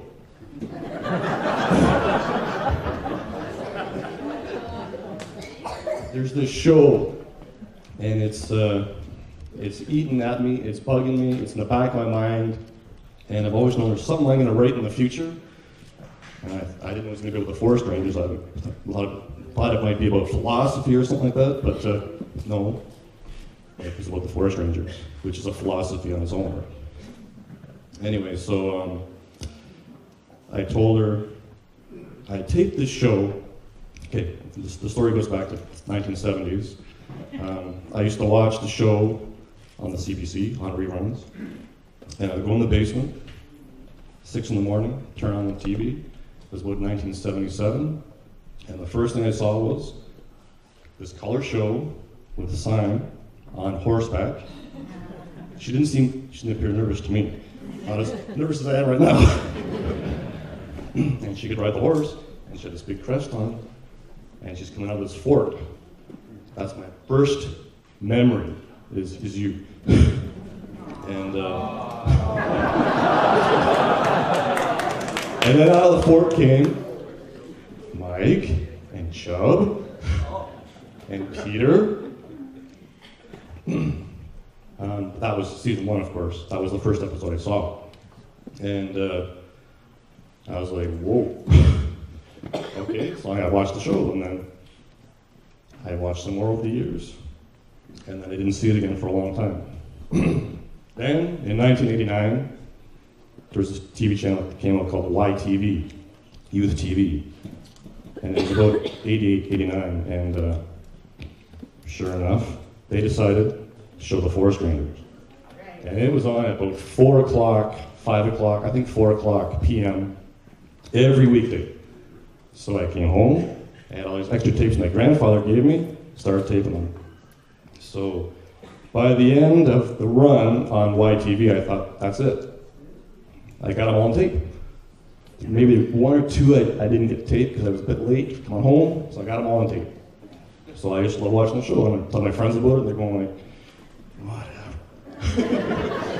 They didn't know what I was talking about, but I had it on tape. I got proof. This is a show called The Forest Rangers. It's Canadian. Canadian TV. Whatever. So anyway, that was '89. So for 11 years, this was bugging me because I wanted to know, I wanted to talk to the Rangers. And I also wanted to know where it's actually filmed. Toronto International Studios, Toronto, Ontario. It's not filmed in Toronto, there's no way, right? So I can't remember exactly how I found out about Kleinburg. But I drove up here, and I was 19, 20, and I was just learning to drive, and my dad gave me his old station wagon. So here is this teenage kid with a huge station wagon, riding a boat, right? Went down the hill, got out of the car, and started walking for about 10 hours. I walked, I'm telling you, from here all the way up, maybe 3 miles up, all the way around, came all the way around again, and came back down. And I'm going, there's no way it was filmed here, right? It looked so different. But then, as I came around from the far end, I was illegally on people's property. With big farms, hope they don't see me. I came around and looked down this hill. I looked down the hill and I'm going, is that a fort? I think I found it. So, turns out there was remains of the fort, but it was a movie called Real. It was filmed in '79. They had redone the fort, and that was just the leftovers, but something told me this was it, right? So then I went home, but I still wasn't confident it was all filmed here, so the show sat in the back of my mind for 10 years, and then a friend of mine said, why don't you build a website? Well, I don't know how. So that was, I remember Rex mentioning this once when I finished it. It was a labor of love. So I was building this thing, and it was a real pain in the butt, because when you first learn to use a computer and you first learn to build a website, you know what you're doing. And the learning curve is pretty intense. So, and I told myself, why am I doing this? What's the purpose? No one out there remembers the show. No one. And I'll be lucky to get, 100 people in the next 10 years. But I kept on doing it.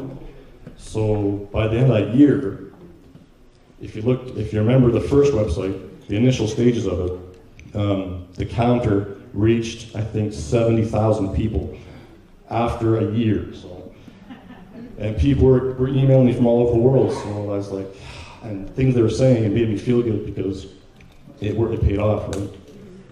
So then I figured now I have the club to call Junior Rangers. I know they live in Toronto because I looked in the phone book and I saw their names. And there was also Michael Zenon. I looked in the phone book. I live in Durham region. I looked in the phone book, and it's under Port Perry I saw an M. Zenon. That's probably him. But I didn't call him at that point. So what I did was I called all the Junior Rangers first. And I called Rex first. Yes, I did. Then I called Ralph second, and I called Susan third. And I don't recall being able to call Simon because I don't think I found you at that point. No. And so each phone call lasted about an hour. They were all gracious, and so thank you for that. But then it started growing, and I said, what the heck? Why not organize a reunion, right? So that was the winter of 2003, 2004, and that's where it grew, and just it's going into this, and I still can't believe I'm here. When I was back there, I was thinking I was going to get up here and cry, so luckily I got the tears out back there.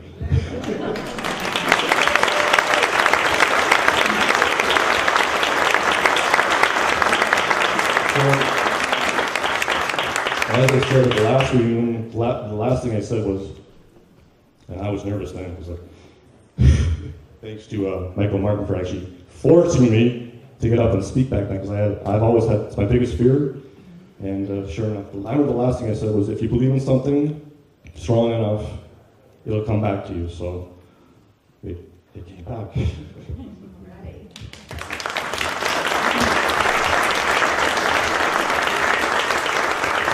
I know I wrote that one, but at the back I did just write something down. So I wrote down the 5 words that come to my mind when I think of the show. But what's the 5? List 5 words that basically describe the show to you, right? So, number 1, Canada. Number 2, outdoors. Number 3, adventures. Number 4, freedom. Where's the parents? Only Mrs. Tully showed up, you know? And last but not least, respect. You guys are the best of friends, you just tell, right? You all respect each other, and you respected the authorities and each other's, and even the criminals got the respect. They may have been handed over the law, but they were still treated with respect, so. Anyway, now I've written a whole bunch of trivia questions, and they're over there. So, there's one to look at.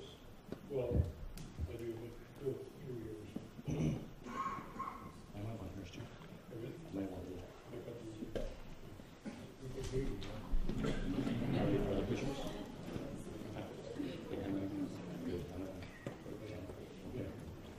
Okay, well, let's start. I'll go over there and grab them, or can someone help me just put 3 boxes over here?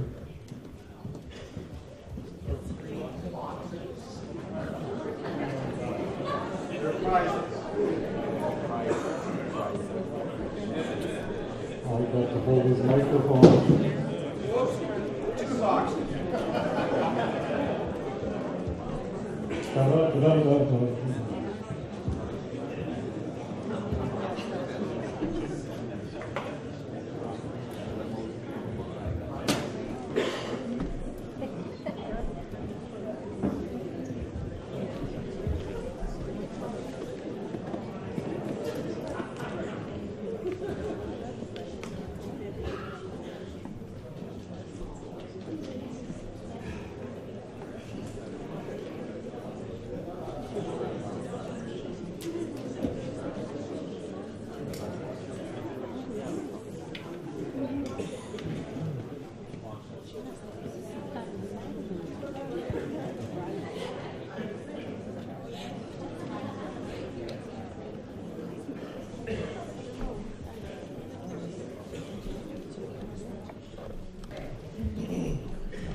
Hope I don't fall. Anyway, I've been writing these trivia questions, planning on this for the past 6 years. Thanks to John. John and I suggested we put the link to the reading it on my website. At that point, I started writing some questions down, planning for this day, right? So I got it down to about 50 questions. Well, that's nothing.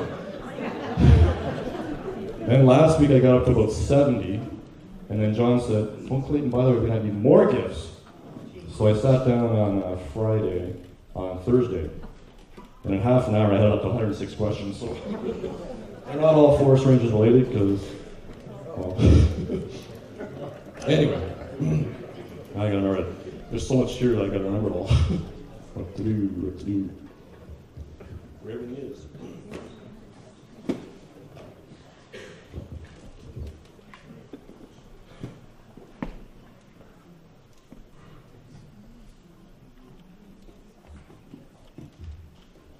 Okay. To win some tubes from Matt Craig's Fire Tower CB radio. Ready for trivia question number 1. Okay. Name one of the call signs that came after XNY556. A for Apple. XNY556, A for Apple.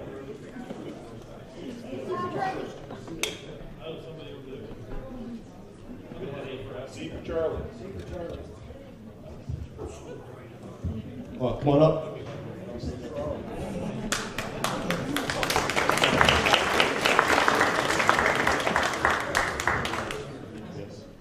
Now, would you believe I deliver your mail? I deliver it to your brother.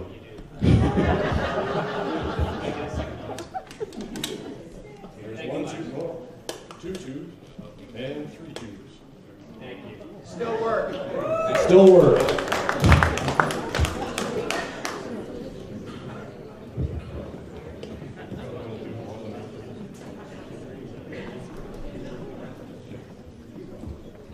So it turns out we have a few maps. Martin Loach, he was one of the first English fans to contact me back in about 2001. And he's been with us since, but he unfortunately was not unable to attend today. So to make up for it, he actually, about a year ago, wanted to know what was the exact location or what area of the topo map was shown on George's wall. So we had about 10 guys trying to figure it out, and I was quite confident that I had it right. I went to where's Dale? Dale Ferdinand? I went to Dale's house for the final proof that I was right, and luckily he had a big screen so I could prove it with the road ones, remember that? So Martin took where I found the map to be, and he took him a long time, built a map exactly as was seen on George's wall in season 2 and 3. So, but what he did was he actually added the actual towns and rivers and creeks and lakes that were mentioned on the show. He incorporated it into the Algonquin Park map. And he actually added some names of the junior rangers to the lakes and towers. So we got a few of those for the giveaway, but the first trivia question is going to be for that map. So, someone name the 2 closest villages to Indian River. To Indian River on the show. There was 2 villages they always talked about.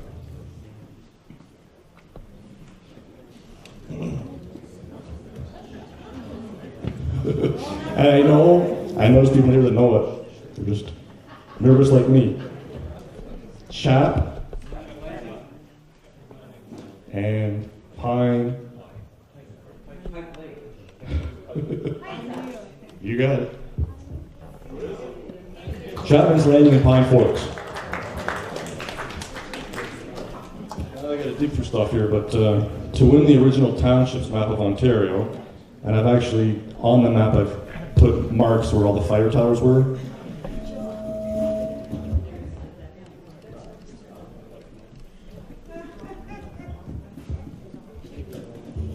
Name an actual town or city that was mentioned on the show.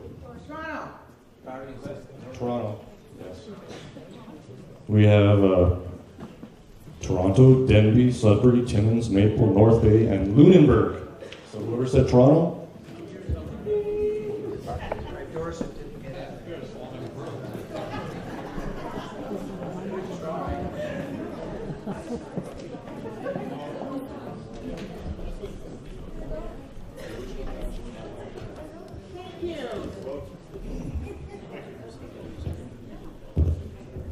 Okay.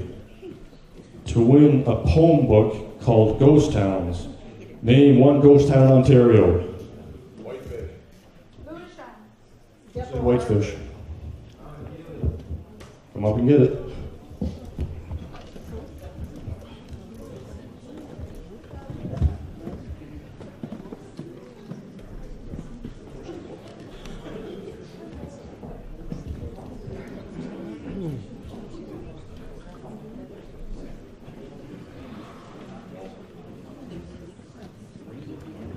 What song does the ghost keeper of the Golden Mine play on his pocket watch?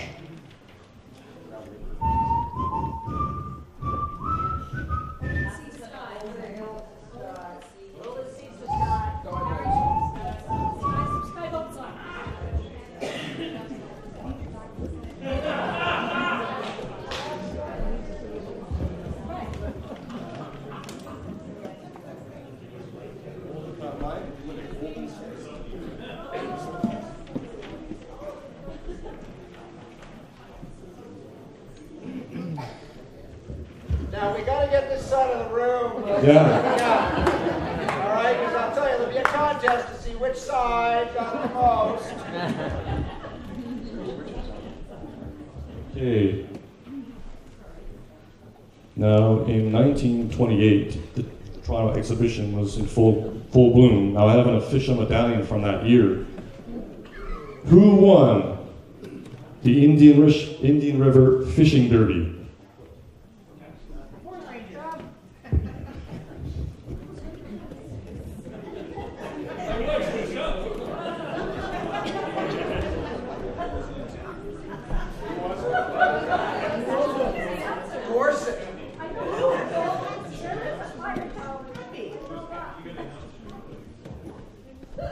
Now, to win a genuine Dominion Glass railroad telegraph insulator, what episode features the kids on a railroad runner cast to make some speed on the railway?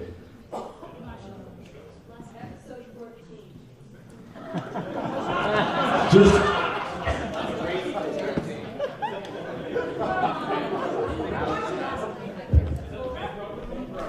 the answer is the chase.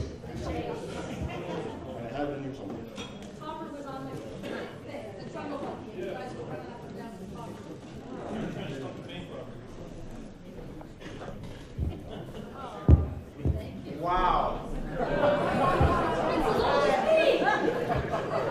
Wendy, you don't know where you're going to be using that.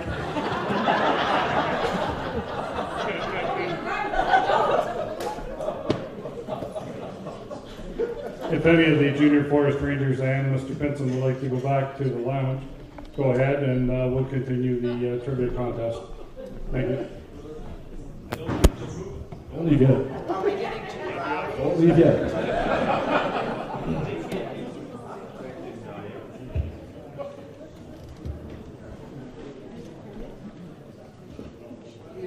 McLeod sees giant duck footprints.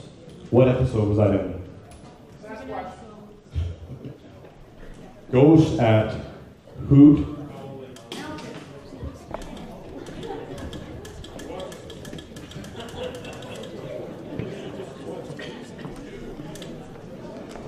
Ghost at Hoot Owl Lake. I think I got too many episode questions.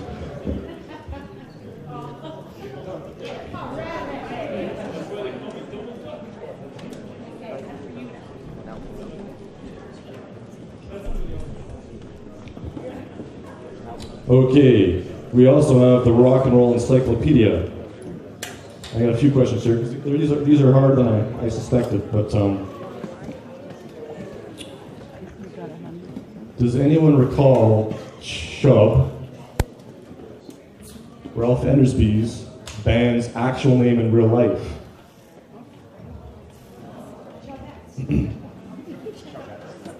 They actually put an album out.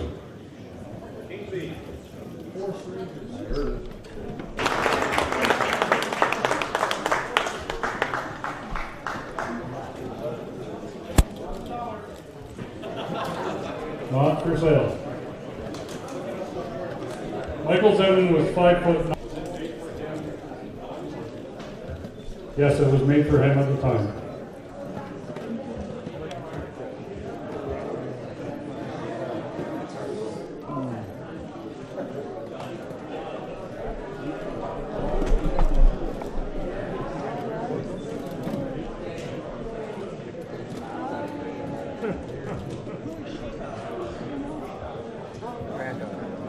I'm going to turn the microphone back over to Clayton. If you wish to stay in here for the trivia contest, please do. Otherwise, if you want pictures and autographs, we'll do them out in the other part of the room. Thank you.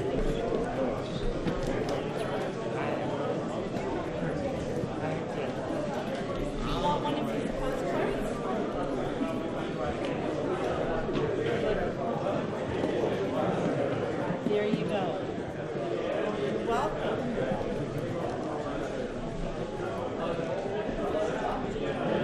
Still bowling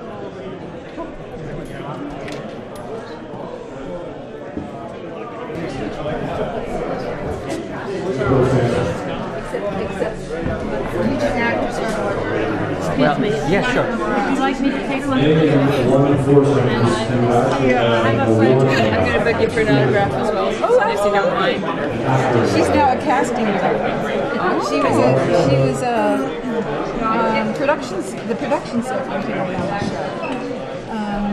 I remember that. Great career. You can start and work your way through. Oh yeah, a lot of people do. That's really interesting. Like some of the wranglers on the ranch started as wranglers, and then they became drivers for the show, and then they went on to become ADs, assistant directors. Fantastic. I'm going to get out of the line, and I know there's more people, but thank you so much. Yes. I enjoy doing both shows, even Rainbow Country. Oh, that's great. I love that too. That's great. Who was Indian River's on 418 Ranger Bird. I guess they just, what I heard is that they canceled it, and then they realized it was really popular. It was too late. I think they were blaming the CBC for that. They wanted to get the fans. You know the details. Yeah. Did you? Yes. Thank you very much. Oh, I see. I'm trying to go around to visit. Yeah.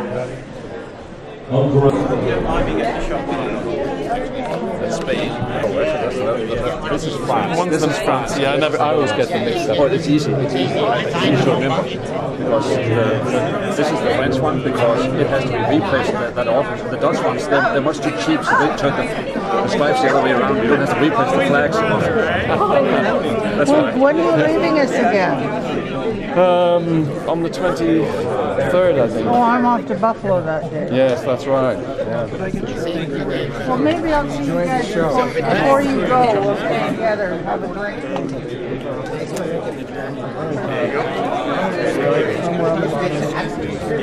We know the character's name, and thanks for coming out today. Thank you. That was a great show. We loved that. We're from England, and we watched that in black and white in England, and we thought everyone did the Thank you. They won't go on eBay. Sorry? They won't end up on eBay. I can promise that. Would you like Yes, my darling. Oh my God. Jesus, that's only my foot. You could have another one, eh? Karen Hazard, for God's sake. I recognized you immediately. How are you? I'm all right, playing assistant Well, today. good for you. It's about time. How are you doing, kiddo? You guys just got to press that little button there. I'm missing the ball game for this. But I'm going to listen to it right now. He has trouble finding it. Is this good? Well, Shirley's been down. Oh, I'm out of the way. So I understand. They don't take pictures of people who worked in the office. Big picture. I'm going home. Actually, I'm going Fireman, I've got to get My back. goodness. Thank you so much.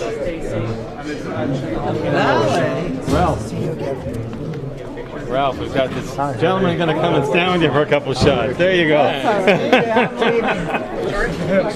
Now, if you could take him away to Chubb wasn't as, you know, he was a little rascal sometimes, our brother, you know.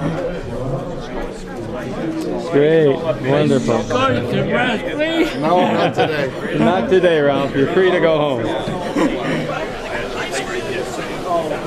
Beautiful.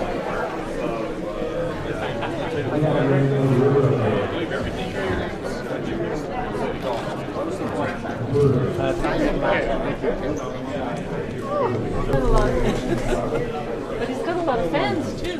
Sure does. You need a lot of patience with Thank you very much. Thank you. Appreciate it. So delightful. Yes. You're on your way now? No. Oh, you're not? I'm gonna still be But here. thanking you. Loved it, sure. Thank you. Oh, thank you. Still going to be here until the very, very last person. How?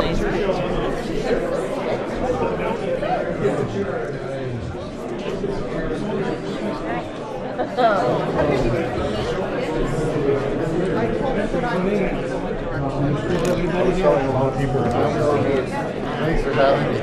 When I was on the musical ride, and of course my predecessors went everywhere by train from town to town, and we went by bus. But you know, and you guys depicted like a train scene where everybody's singing on the musical ride. That's right. That's right. And we laughed We laughed so much. And you know what? When we were on the musical ride, we were imitating you guys singing. You know, traveling across Canada. So it's the best form of flattery. You know. It's a wonderful story. Yeah, yeah. Not too many people know that.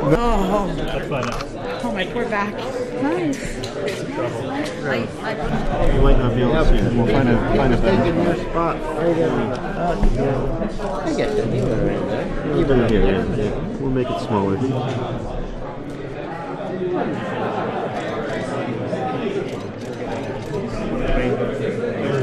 Thank you very much. Very nice to meet you.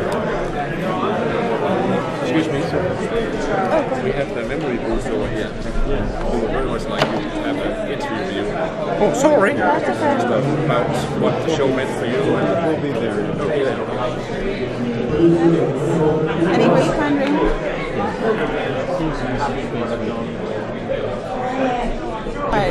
Well, thank you for coming. Oh, and for me too. You've got 4,000 of these already. Memory booth going on over here. Just taping people's memory about I wonder who's left. Oh, what's your name? Right, thank you so much. We'll get there. Oh, no, I'm in no rush to tell us, but this is the most important part here. So. You kids are grown up. We are, yes, we're a bit bigger. Hi, I'm Jess. Hi, Jess. Oh, this is, I spoke to you the other day on the phone. Hi, yes. My name's Beverly. Yes, Hi, I know how are her. you? So nice to see you. Yes. That's Jasper. And this is Jasper. Hello, Jasper. Yes. That's Beverly's eyes. Yeah. Number 4. Oh, goodness. Yeah. She wears them right up. Yes. Yeah. You don't Managed to like, wipe the legs off of 3 of them. So. Oh, very good. Very good. Yeah. Well, it's a good way to stay in state. Pardon me? It's great you're here. Did you get over to the memory booth and record a Good to see memory? you guys. Oh, yeah. You've done one? Yeah. Okay. You saw Tony and Gary and, Yes. and Eric and Yes. Al. And Everybody. Yeah, it's been great. It really that's is. what I it's think all about it, is for you guys to... yeah. I think it, everybody's still on the ground, right? Yeah, everybody's still here. Yes, that's nice. What I find, as a child, I watched Forest Rangers, and little did I know that I would marry one of the crew, and, you know, but it's so nostalgic. I mean, and to know that there's so many fans that are still so passionate. Did you do your memory booth there too? Oh, no. You better go over, because that's a perfect thing. You better go over and get into it. Still going on. Can we taste anybody else? Yeah, I'd love to,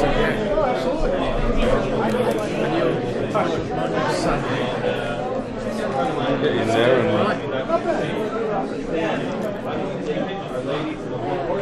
Okay, don't go away. Go on quickly. While he's charging.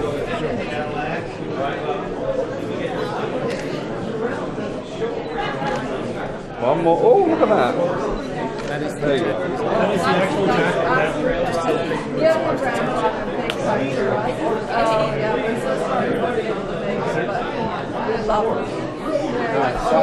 I take a picture with you. Oh, you can't get away that easy. oh, that's one Doesn't work. I got one here somewhere. How you been? Oh yeah, here we go.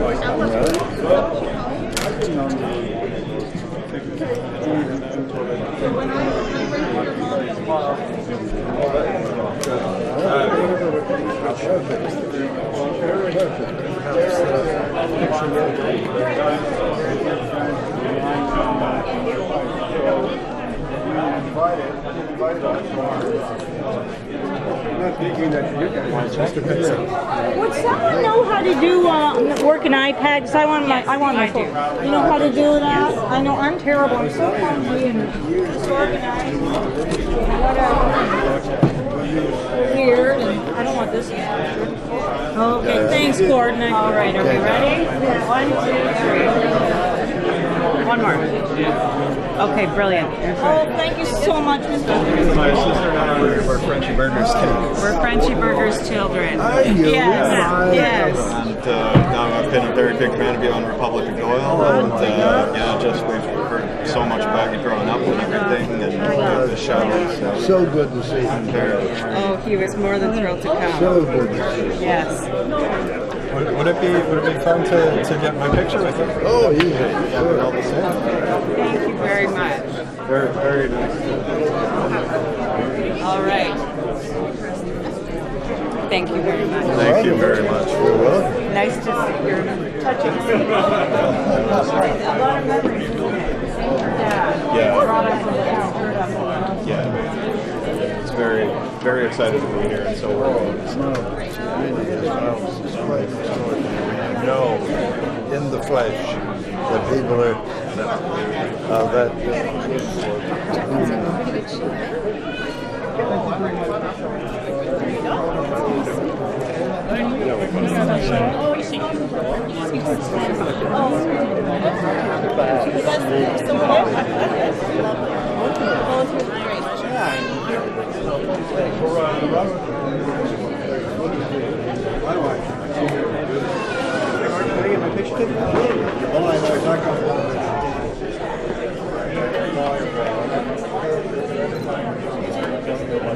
Thank you. Thank you.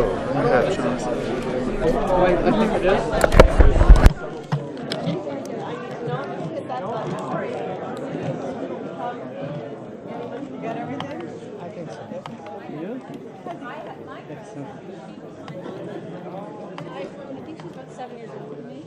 So I used to come on set with my dad.